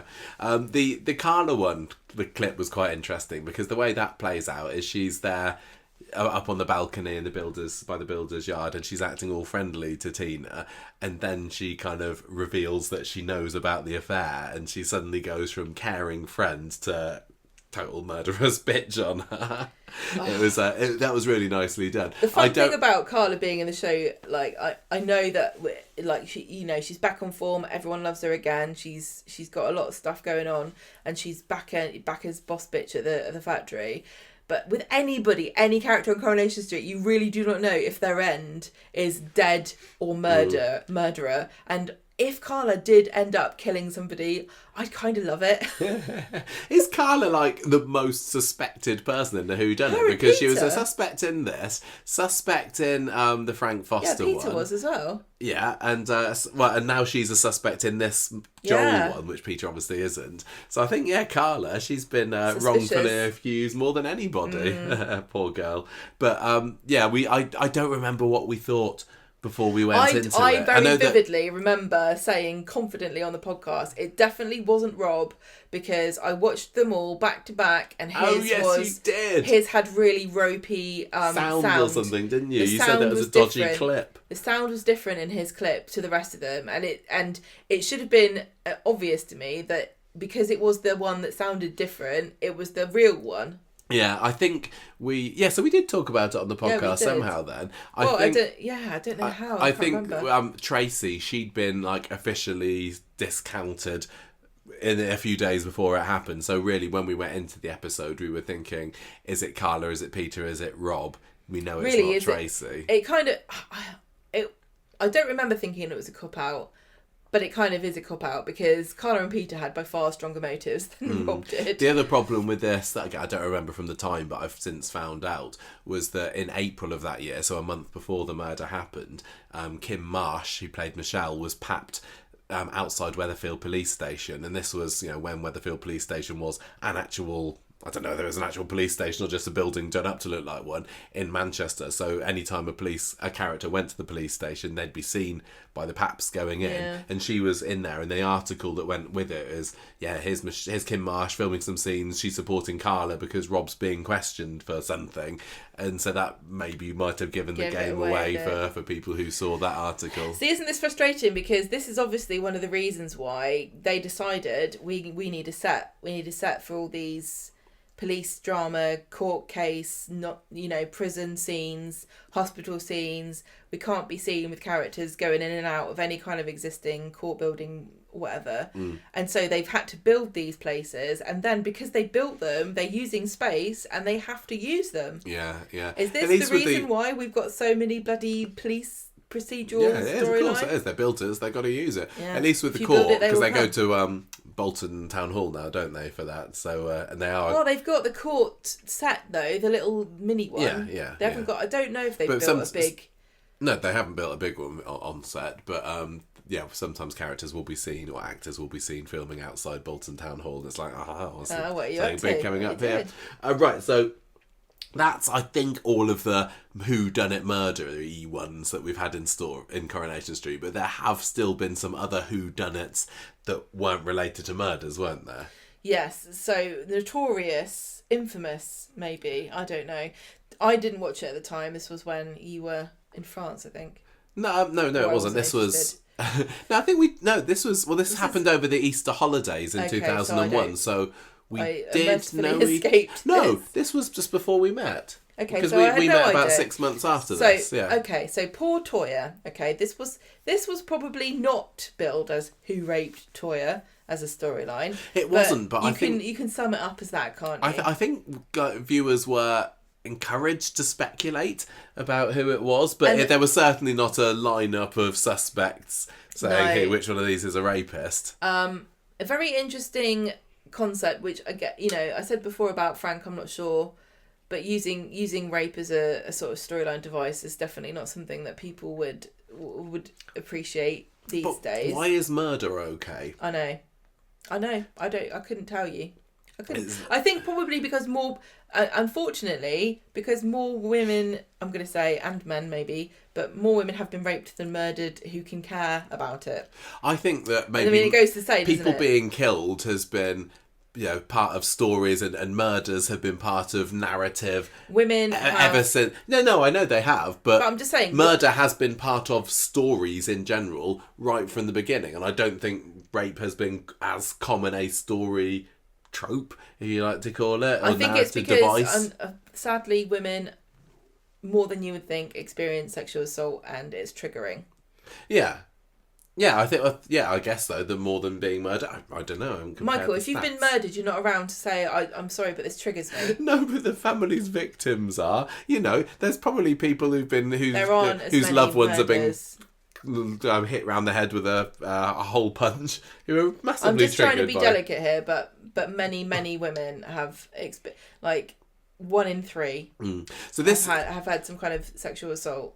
So this story, using rape as a storyline, is you've got to do it for a reason. And I think the thing about it is that every year we learn more and more about how to support victims and people who are in this situation and how to prevent it.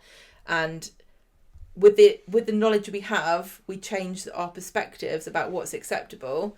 And I'm never going to knock people for doing something that at the time felt like the right thing to do. And who's to say really that stories like this didn't contribute to us understanding better what it's like? Well, this story was very well received in that Georgia Taylor was nominated for awards. The story was nominated for awards. She was absolutely brilliant. I've seen clips and episodes. We've seen the episode after it happened, and this is the longest ever episode of Coronation Street. This was a 70-minute long episode. This was harrowing.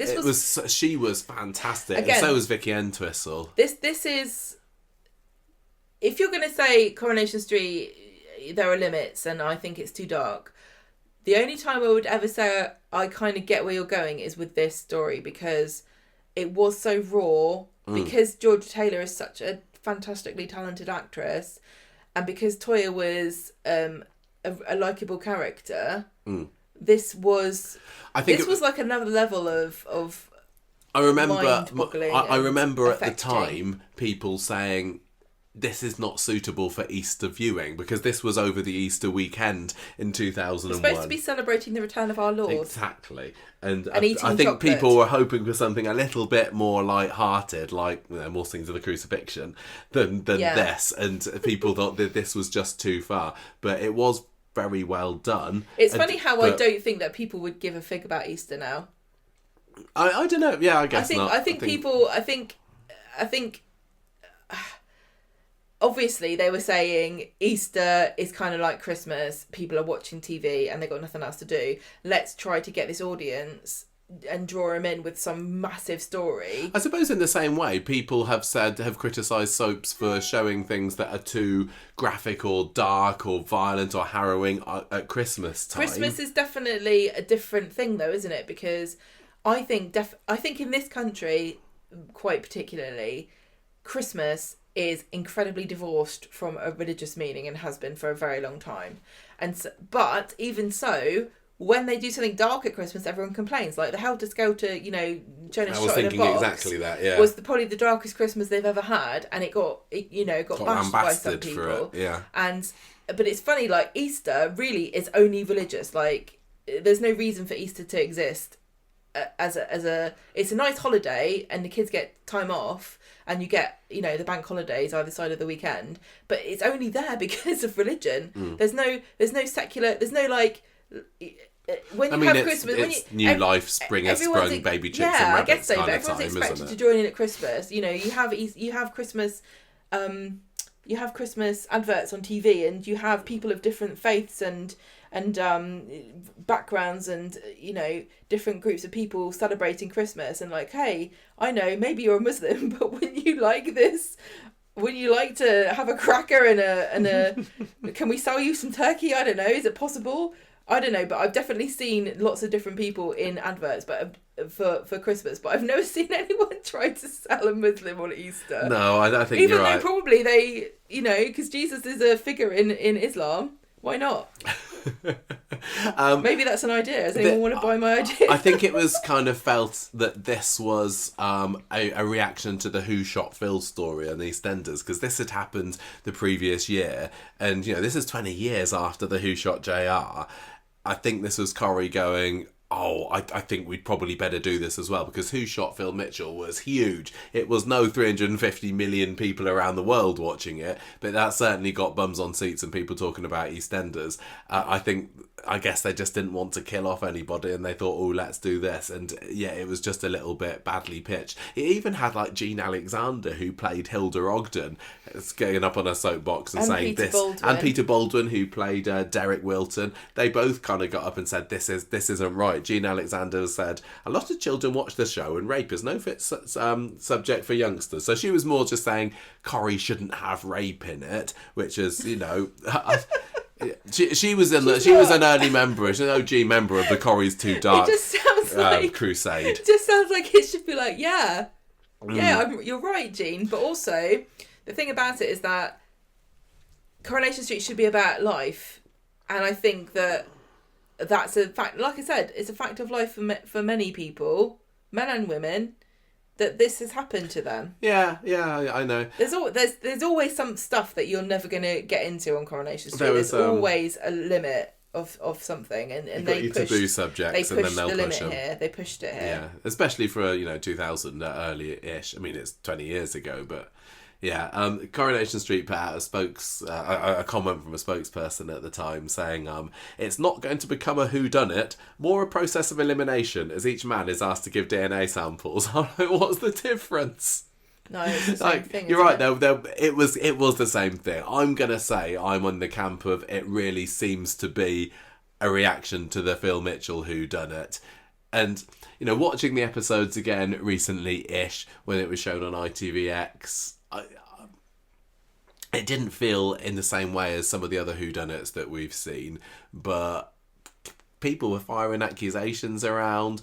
Is it Jason who did it because he was the one who found her? Yeah, so what happened was she's in the Ginnell on Easter weekend. Yeah, she's just been out on a date with lovely Sam Masked Python. She hears someone whisper her name, and then she's attacked and she's raped, and she doesn't remember. Yeah, she doesn't remember. So Jason finds her either at the end of the episode or the next episode, I can't remember. So she's accused. He's accused, thank you. Sam is also suspected, her boyfriend.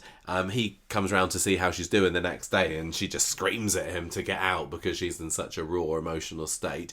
Dougie Ferguson, the landlord at the pub, is questioned because he and Toya had a falling out that had ended in her being sacked. Basically, he'd found that people had been stealing whiskey and watering it down. It was actually Peter, but she got accused of it, and so is this a kind of him getting back at her or something? Peter, who, as I say, was the one that was watering down the whiskey, he was suspected as well because, people said it is the whole fallout in the pub, basically, and he also refused to give a DNA sample as well. See, Peter's been suspected here. Yeah, Peter's suspected again. You're right. So Carla and Peter, the most suspicious couple on Coronation Street. Yeah, but then it turned out to be none of them. This was almost a prototype for the Frank Foster one. Not that it was a whodunit, of course, Coronation Street, but the person who it turned out to be was a guy called Phil. What was it, Phil Mitchell? No, it wasn't Phil Mitchell. That's how much this wanted to be the Phil Mitchell storyline. They actually had a character called Phil. Phil Simmons, it was his name, and he was a character who'd been in a year or so, very on and off. He'd been living in flats where Dougie Ferguson had tried to evict people unethically, unfairly, illegally, and he and Toya, Phil and Toya, had set up a "We Hate Dougie Ferguson" campaign. Look at this arse getting rid of people when he hasn't got no right to. So they were quite chummy, but she'd spurned him when she'd sided with Dougie over some kind of issue. I can't remember what it was, something relating to housing, and so he got annoyed, and he was the one that raped her for that. But he wasn't in the show at the time of the rape, so he wasn't suspected. And even in the weeks after the rape, he wasn't in it. And then he just kind of pops back in, little bit like Max and Lauren, who were under the radar in the wake of Joel's murder. And basically Toya hears him call her name one point, and then that triggers her name being whispered just before the attack happened, and she's like, "Oh my gosh, It was you." So yeah, that was another whodunit where the suspect turns out to be someone who's unexpected, but their departure has no consequence to the show because they weren't a main character anyway. It's just incredibly unsavoury and uncomfortable and difficult to talk about because of how awful a thing it is. You know, it's just. Well, do you want to go on to something? Do you want to go on to something lighter then? Who sent cards to Gail? I don't really remember this either. But I do. It's more a thing of like finding out about it in retrospect. So we definitely watched it at the time. Right. So in February of 2006, Sarah gets a birthday card from dead Richard Hillman, and then also Gail gets a Valentine's card, and Dave's like, "Oh no, it wasn't me." It wasn't me, I didn't do it. And then 2 more cards come. Audrey convinces Gail that it was Phil Nail. Yeah, this is the he's on Classic at the moment. What's a footman called? What do you mean a footman? The reflexologist, that's it. Reflexologist? Yeah, he does that kind of stuff.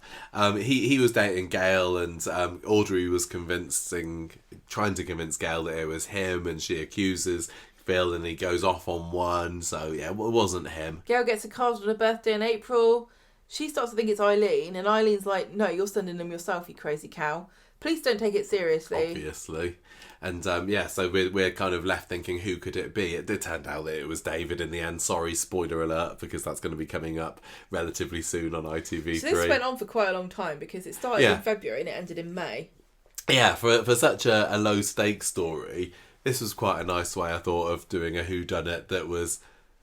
There was no murder. Nobody was going to get arrested for it. You just want to know who it is. And I don't remember at the time. I barely remember watching this at the time.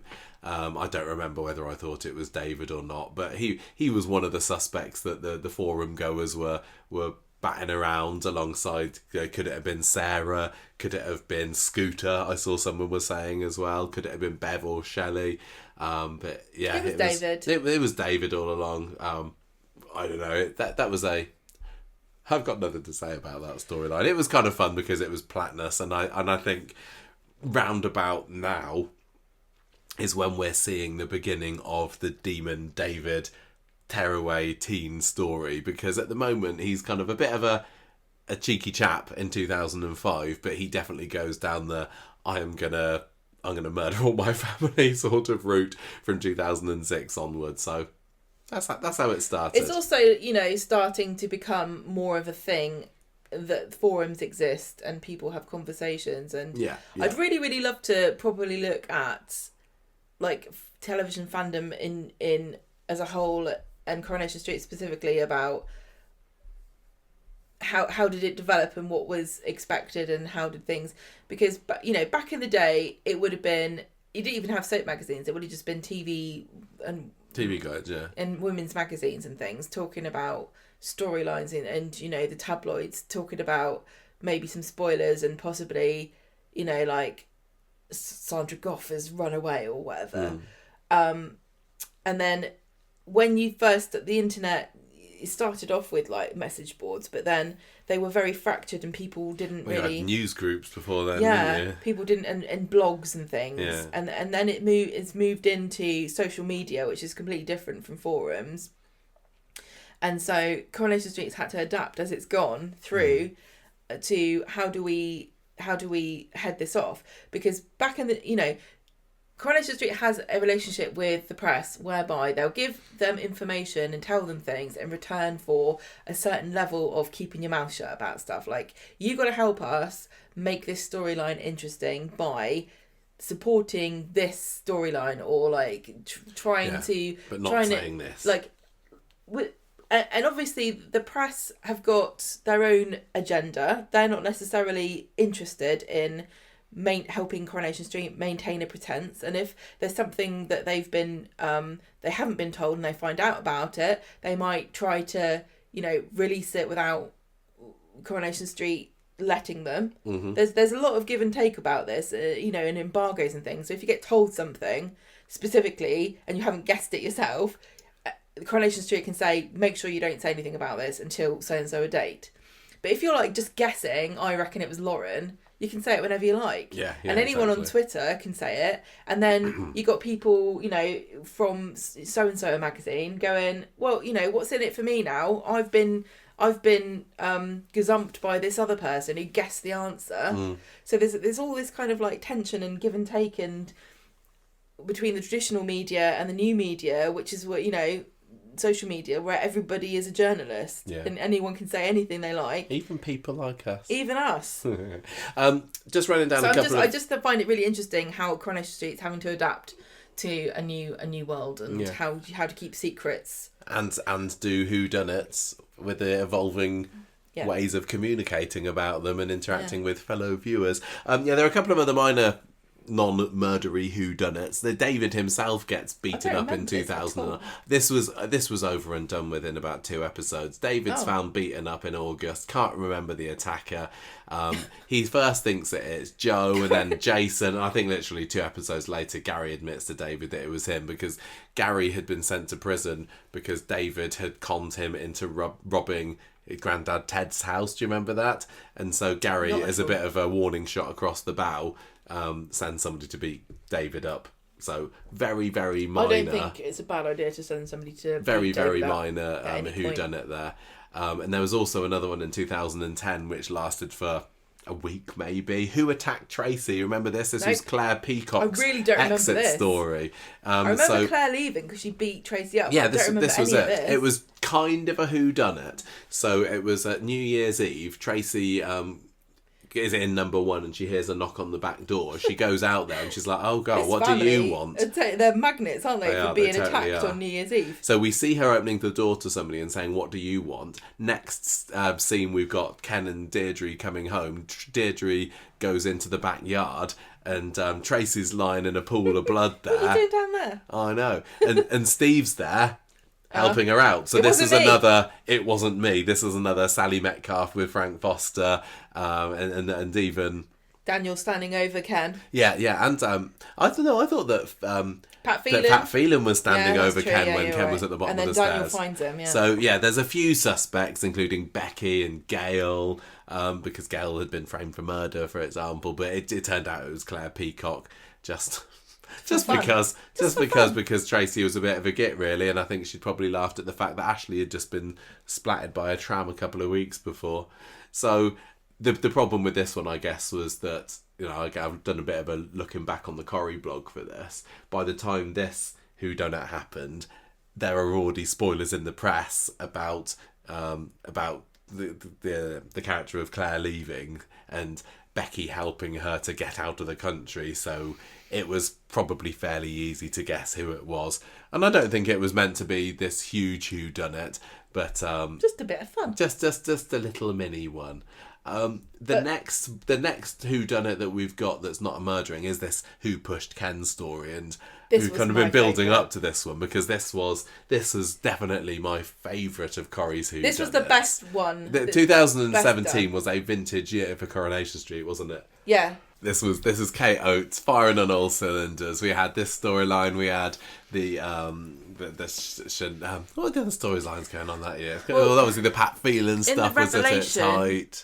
Week for this storyline.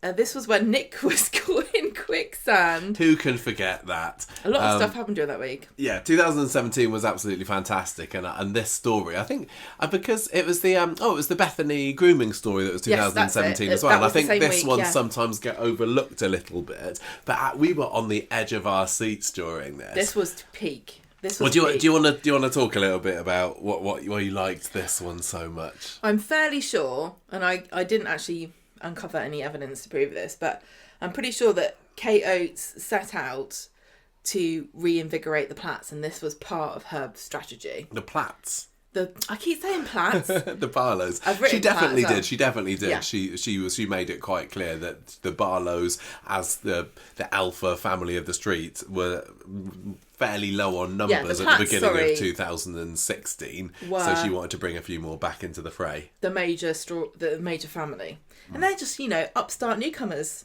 compared to the Barlows. Oh yeah. So in March 2017, it all kicked off. And it wasn't until May 2017 that we found out who it was.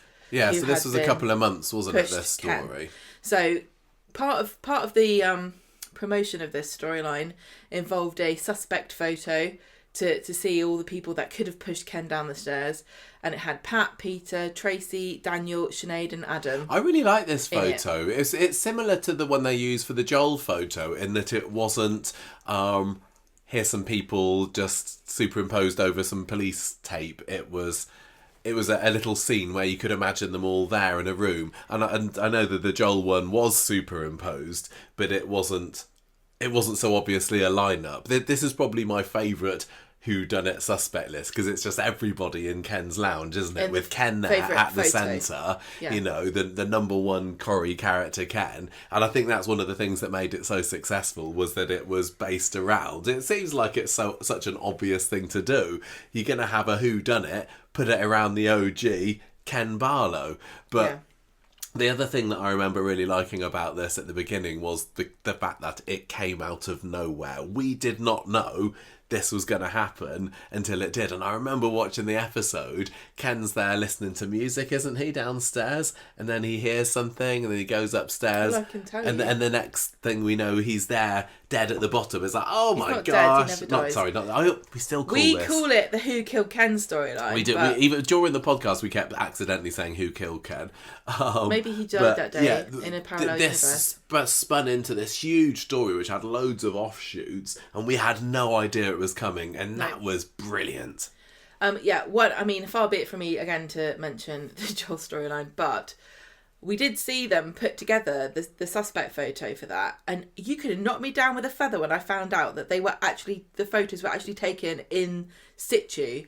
Because all of those I knew that they were taken in different times because they all look so differently lit, but they actually took them in situ in the locations they were standing in the picture. I could have sworn that they were just random Photoshop against the green screen. Well, anyway, I don't know what happened with that. So back in November 2016, Ken confronts Peter and he ends up having a stroke. And this another is why previewed twist, wasn't it? Yes. Ken having that stroke is like, oh my god, nobody knew this was going to happen. This is why we get Adam Barlow coming back and also Daniel, his estranged son. So this immediately bolsters the Barlows as it is without having this extra storyline. So Ken, as he recovers from this stroke, he learns how to speak again and walk again and everything, but he's just very angry and he's sarcastic and he alienates his family one by one, which is what sets the suspects up. And at the night, we'll get into all the reasons why everyone was a suspect, but he's listening to his music, like you said earlier, alone. Sinead comes to confront him. He doesn't open the door to her, just ignores her. Goes up the stairs. He thinks he hears the back door open. Oh, yes, that's right. And he's like, who's there? Nobody replies. So he carries on going up the stairs. And the next time we see him, he's unconscious at the bottom of the stairs. And Daniel comes in and finds Pat Phelan standing over him. So Daniel calls an ambulance. So good. They all think that he's had another stroke, but at the hospital they realise that it was no accident. Ken's in a coma, and when he wakes up, he can't remember what happened, but all he knows is he doesn't trust anyone in his family, and he tells the police that it was definitely one of them what done it. Wasn't it great to have this character that was, definitely pushing it a bit in terms of age, being at the centre of such a huge story? I mean, we still see that to this day. Ken as, you got Ken, you got Rita, you got Audrey as the three golden oldies of the street, if you like. And Audrey and Rita never get given anything really huge in terms of story. I know we had like Audrey with her cataracts or whatever it was the other year and her attempt at taking her own life, but looking back on it, it was a bit of a blip in terms of story. But this was, one of the biggest stories of the year, centred around a character in his 80s. Amazing, and they did such a good job with it. So, like I said, we have official suspects who are all in the photos, and it does end up being one of the people in the photo. So I'll go through them one by one. Adam Barlow. So Ken had found out that Adam was involved with a drug dealer who owed him money, and Ken takes the money that Adam's going to give to this drug dealer and burns it in front of his face. Yeah. Adam ends up getting beaten up about this, and Ken's like, look, just go to Canada and leave everybody alone. And we think that Adam's gone, but we see him lurking around.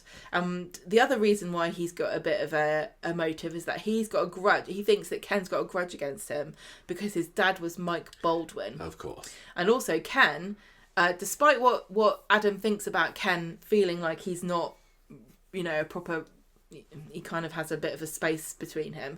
Adam actually ends up being left quite a lot of money in his will, which gets changed right before the pushing. So that gives him another reason to be suspicious.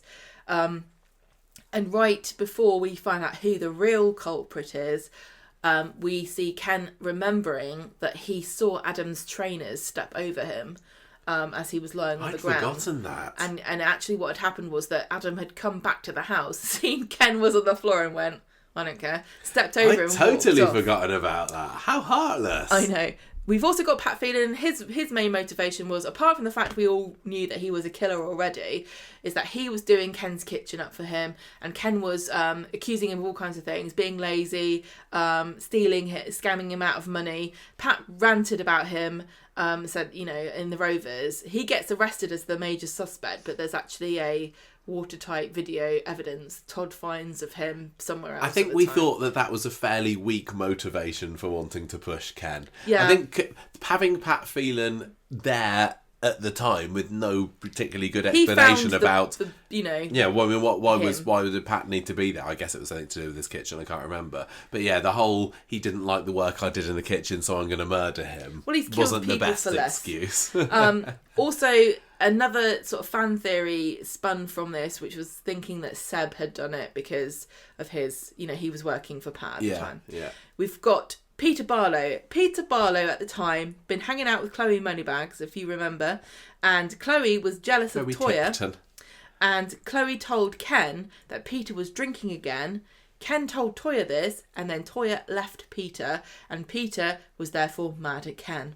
Well, and also, Peter's always had some kind of lingering resentment against Ken, hasn't he, for abandoning him as a child and sending him and Susan up to Scotland to live. So it's always something that he comes back to, like, oh, you never wanted me. There's a lot of guilt as well, because he feels like he's disappointed Ken with his life. Yeah. Chloe tries to set Peter up by saying that he's assaulted her, and she sort of tries to pin Ken's assault on him. Then we've got Sinead, and Sinead and Daniel both had motivations because Ken was very disappointed that Daniel didn't want to go to Oxford, and he blamed Sinead for this, and so he manipulated her into leaving Daniel, and also he found out that she was pregnant and kind of made her feel like she had to terminate the pregnancy. So she aborted her child, and she broke up with Daniel to try to make him go to Oxford. And like I said earlier, on the day of the attack, she had actually gotten drunk and gone to the house and banged on the front door. And there's nothing to say that she hadn't gone around the back, let herself in, and then run upstairs and pushed him down the stairs. Tracy Barlow, so she's got form because she's always felt like she's not on the same status as the rest of the biological family. She's adopted. She feels like she's, the the black sheep. Mm-hmm. She's got form. She's already killed somebody. She also overheard Ken talking about how he's wasted his life with Deirdre. That kind This of is put a only bee in her like bonnet. 2 years after Deirdre died as well. Also, she wanted to buy the premises that the florist is in, and he wouldn't give her the money for it.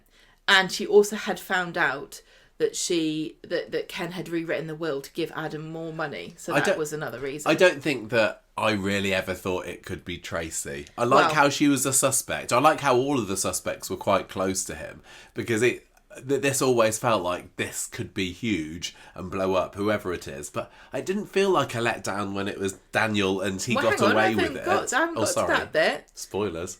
The other thing with Tracy as well, I was saying earlier that I quite like how these whodunits, the most successful ones, all spin off their own little stories.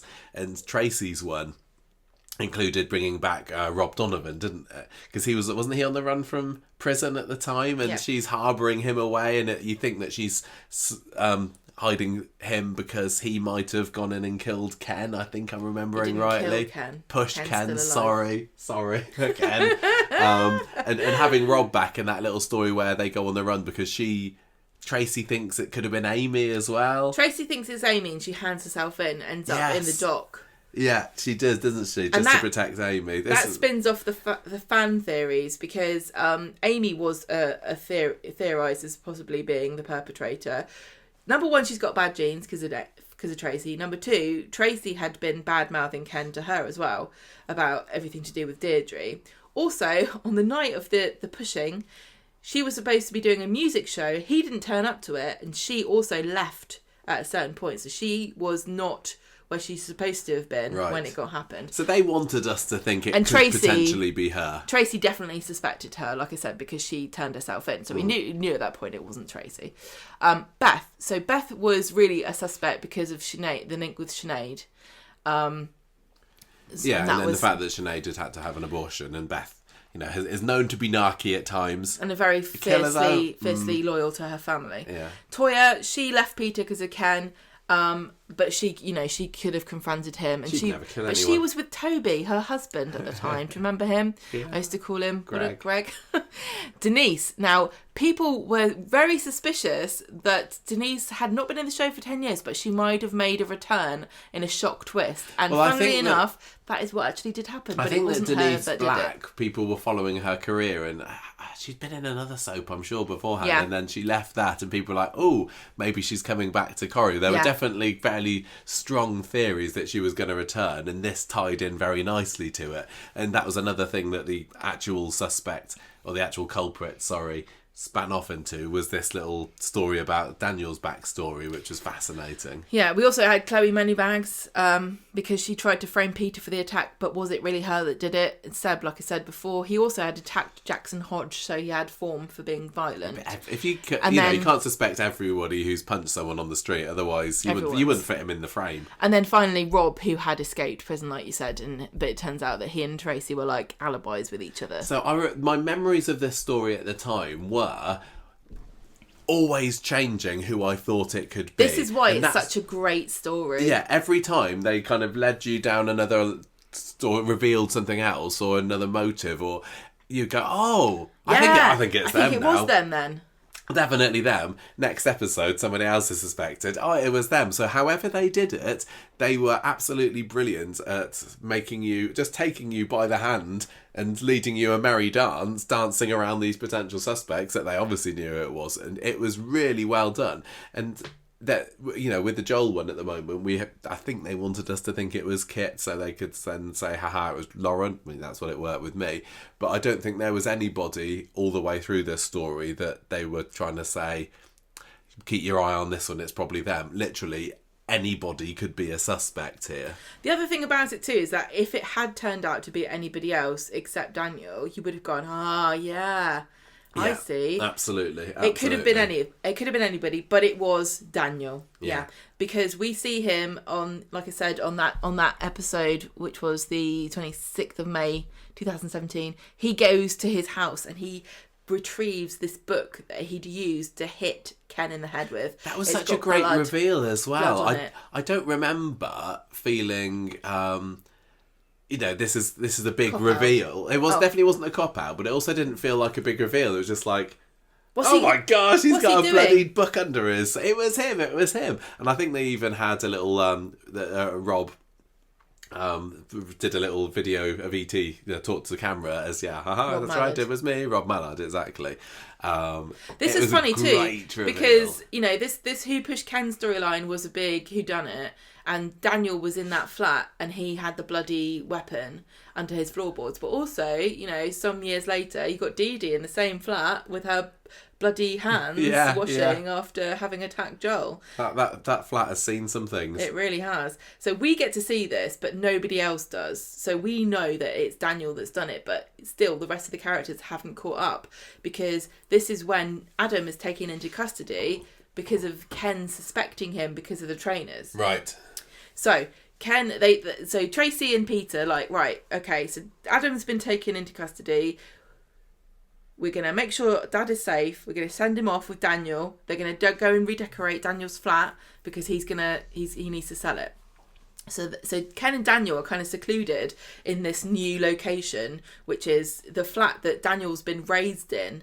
And this is when it turns out that Denise has been gone for 7 years. And Daniel's been left to raise himself. And this week was like a massive series of revelations. Yeah. And it was kind of like, it wasn't exactly like Misery, but it was sort of similar in that something's up. These two characters are kind of in isolation. You know that Ken's in danger, but he's got no idea. And he's slowly piecing together all of the pieces and working out that, things aren't quite as they seem. Daniel tries to get Ken to let Adam off the hook, but he won't. He's like, I don't care. He did the wrong thing, so he deserves to be punished. And this is what kind of makes Daniel despair a bit, to know that if Ken does find out it was him, he's not going to get away with it. Yeah. Ken's not going to let him get away with it. Then there's this rose bush in the garden, which is like a really poetic kind of symbolic thing. This yellow rose that was Denise's favourite, and Ken's like, if you're going to move house, we should probably save this. So he digs it up, and underneath it is this box of possessions that belong to Denise. And we're all watching this going, oh my God. Has he killed his mum? Has he killed her? We thought she was going to come back, but she can't if he's killed her. So then Daniel and Ken have an argument, and, they're confronting one another. And Daniel accuses Ken of abandoning him when he was a kid and not being there for him. And True. This makes Ken remember that he said exactly the same thing on the night that he was pushed down the stairs, and it definitely was Daniel that did it. And right as this happens, bloody Denise turns up at the door, and Daniel's like, oh my God. He gets overwhelmed and he runs into the bathroom, and he's got a knife on him. He was so good. Rob Mallard was just phenomenal. This whole thing, there's so much drama. It was just so well crafted. The stakes were high. The characters were huge. Mm-hmm. The shock twist return, even though we suspected it, we didn't know that it was possible. Denise and Rob coming back. Yes. Rob Daniel. hadn't... Oh, Rob, sorry. Rob Donovan. Rob Donovan. He hadn't been in it for, 5 years or so, because he was banged up in prison for murder. Denise hadn't been in it for 10. It was just...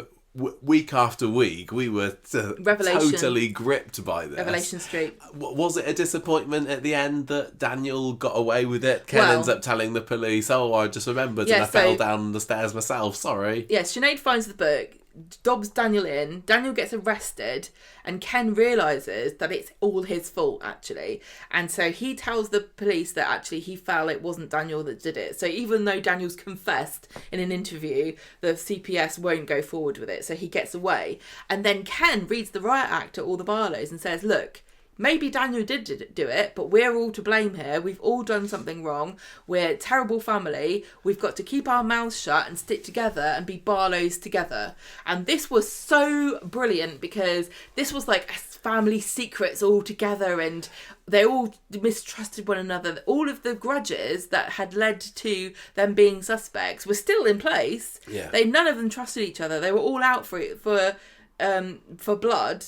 And so Ken's like kind of lashing these, it's kind of like having a bag of cats having a fight and trying to make sure they don't kill each other, and this leads all the way to Christmas, and lots of other things happen. But Kate what a great Oates way had of said setting at up the beginning of this, I want to set up the Barlows, exactly, I want to bring them back to the forefront again, and it ended with we all got this massive secret. It was just superbly done.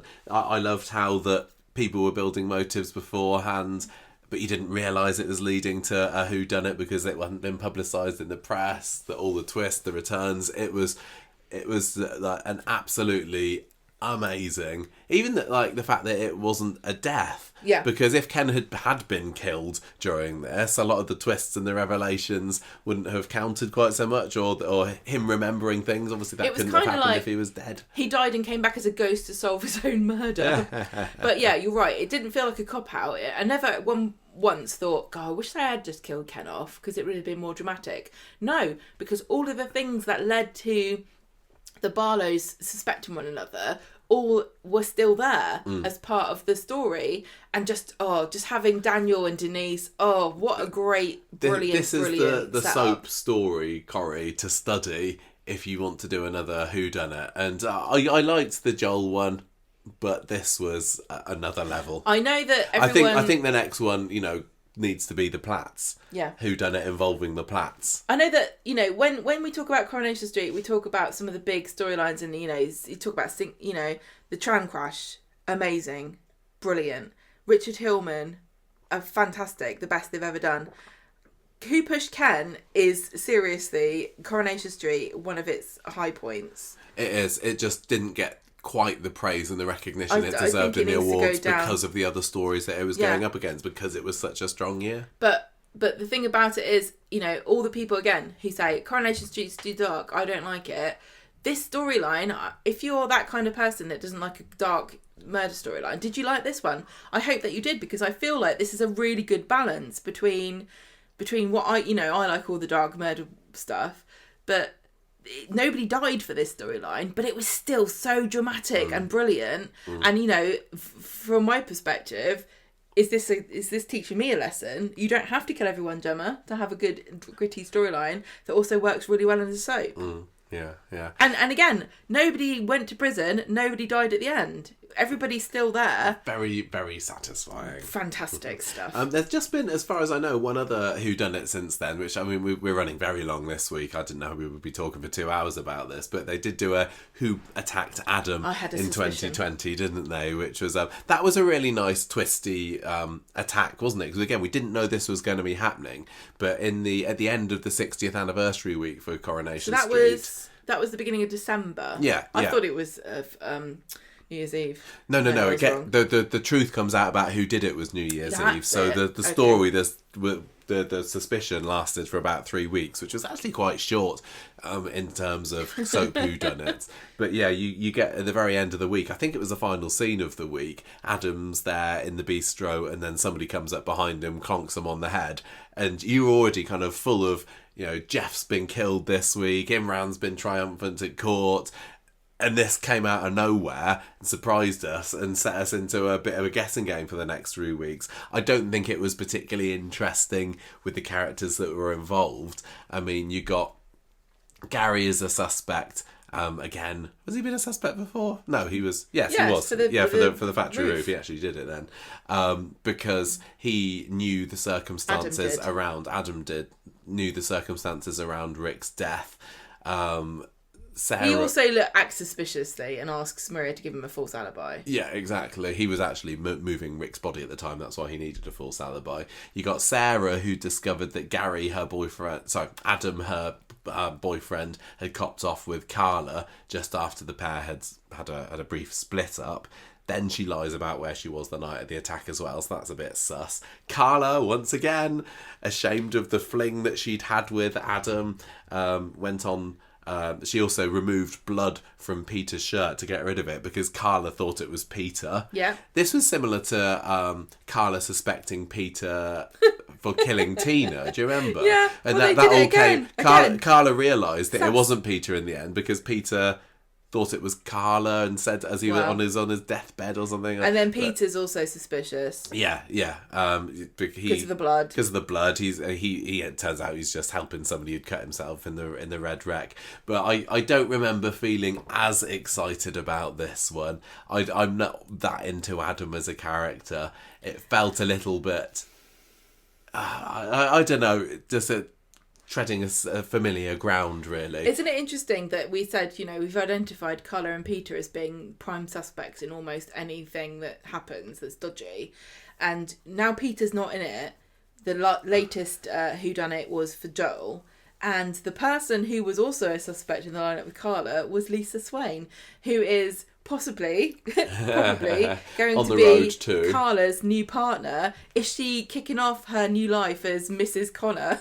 Yeah. as a suspect in a murder. Poison chalice, isn't Carla's she? like, look, if you want to be with me, babes, you got to be a suspect in at least one murder, because me and Peter, we used to be prime suspects in everything. I think we were all just like, as this story was playing out, it was over Christmas, and I don't know, I just didn't feel like the right time of year for this type of story. I was glad when the truth came out that it was Faye. It was a case of mistaken identity. She thought it was nasty Ray Crosby who tried to assault her one time, and she confesses it out of nowhere on New Year's Eve, doesn't she? To Craig, maybe, I can't remember. New Year's resolution. Also to Gary, as the fireworks are going, and it's like, oh, I wasn't expecting to find that out. Oh, that's a bit boring. And then that didn't really go anywhere, did it? Did she go to prison? She did. She went to prison for 8 months or so, but I think Gary might have gone to prison, taking the rap for her for a little bit. Yeah.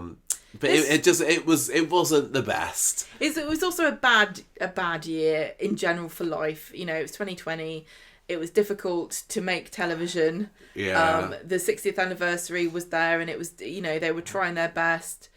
People were locked up and fed up, and I don't know that that much really was a great distraction. Also, the stories that were spinning off from it, with a few more characters finding out that Gary had killed Rick Neelan, also didn't really go anywhere, did it? He still got away with it. He still manages to get away with it. Because apparently it's okay. It's okay to kill somebody in sort of semi-self-defence as long as the police don't find out. Exactly. Which is kind of what I think is going to happen with Lauren. I do wonder whether it's going to go down that route. But, as I say, the thing that this story did have going for it was that the attack on Adam was not previewed in the press beforehand. So that was a really nice twist at the end of that 60th anniversary week. I think if you're going to go for a who blanked blank, start it off with a complete and utter surprise. And you're already setting yourself up on the right route. Yeah.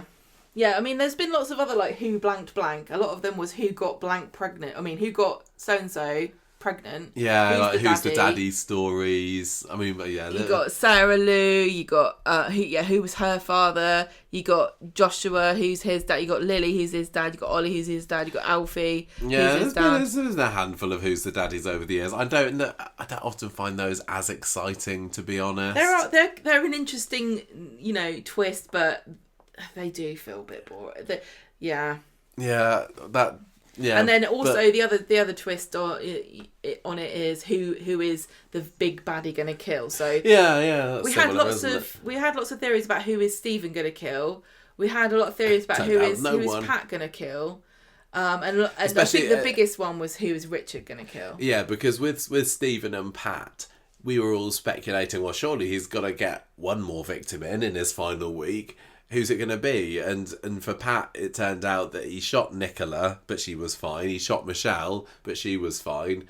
And then there was nobody, and that felt like a bit of a letdown. And they fell into the same trap with Stephen. They kind of built up his final week as being this massive thing. They never said he was going to kill everybody, but we were all expecting one final victim. And there wasn't in the end. No. But Richard, on the other hand, even his final week, he didn't kill anyone else. But I don't know whether we were expecting him to at the time. But there was an awful lot of speculation about who his final victim would be. I suppose with all the way through Stephen and Pat's storylines, we were thinking who's going to kill next. But back definitely. In 2002, when Richard was on the rampage, and this was earlier days in the soap, more people were watching it. A heck of a lot more people were watching it. People were placing bets about it. Corrie played into this and released an official list of 11 possible victims for Richard. Turned out that Maxine wasn't even on the list, so that was a bit of a I suppose that was along the same lines as here's the suspect list for who killed somebody. Aha, it was nobody, it was Frank Foster's mum. And here we were told that Richard is gonna kill either Audrey, Emily, Jack, Vera, Rita, Gail, Aidan, Critchley that is, Norris, Toya, Vikram and Archie. And yeah, it turned out that it wasn't anyone, it was Maxine. I think Tracy Shaw announced around about that time that she was leaving, so maybe they changed what they were going to do to accommodate her departure. Well, the thing is about it is that actually he was going to kill Emily, so he killed Maxine by accident. So yeah, by 2003 in January there was a official shortlist of 3: Emily, Toya, and Maxine. Oh, imagine if he killed Toya. Well, I mean, this was the time when Georgia Taylor left the show for the first time, and people knew that she was leaving, so it was certainly possible that he could have killed her. Emily, I mean, he was going after her. She was an older character, and it's always... We knew that he stood to benefit from killing Emily because of the remortgaging of the house at number 3 that he'd managed to get her to do. There was no benefit to him murdering Toya or Maxine, and in the end Maxine just turned out to be an accident because he was going after Aidan Critchley. But I do like that kind of speculation. It's just a bit of a shame when it's a letdown when there's no victim, isn't there? Yeah, so there we go. That is it, really. That's our whodunit list. Yeah, that is, as far as I can remember, all of the big whodunits on Coronation Street. I always forget someone, don't I? So if there's other whodunits that you enjoyed that we haven't remembered to mention here, do write in and let us know. And tell us which one is your favourite. We've made it quite clear that the Ken pushing story was our favourite one. But maybe that wasn't everybody's. Maybe you just loved the Joel one the best. Maybe you thought that the Who Bonked Adam on the Head was the peak of Corrie whodunitdom. Who Bonked Leanne? Well, yeah, there's another Who's. That was actually quite good, wasn't it? The Who Bonked Leanne when she got pregnant. Because we saw her getting her mystery visitor in the middle of the night. I think it was about a month or so until it was revealed that it was Steve. But yeah, which ones have you been your favourite? If you're a man, you can get knocked out. And if you're a woman, you might get knocked up. Yeah.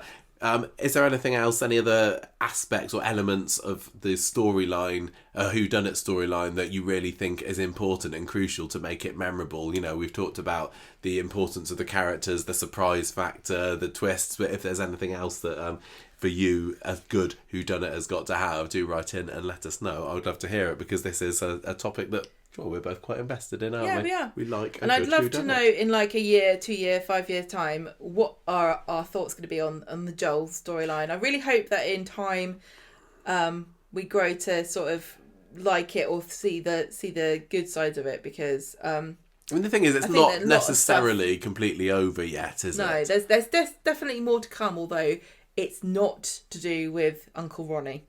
No, definitely not Ronnie, as far as and the fallout with the Platts and with Max yeah. and what happened with David and bringing Clayton in with Shona. That was a genius. That's a masterstroke. Well done. Yeah, I mean, I think that we might be a little bit previous putting this podcast out now, but we did know when the iron would be at its hottest, and it felt like that it's now.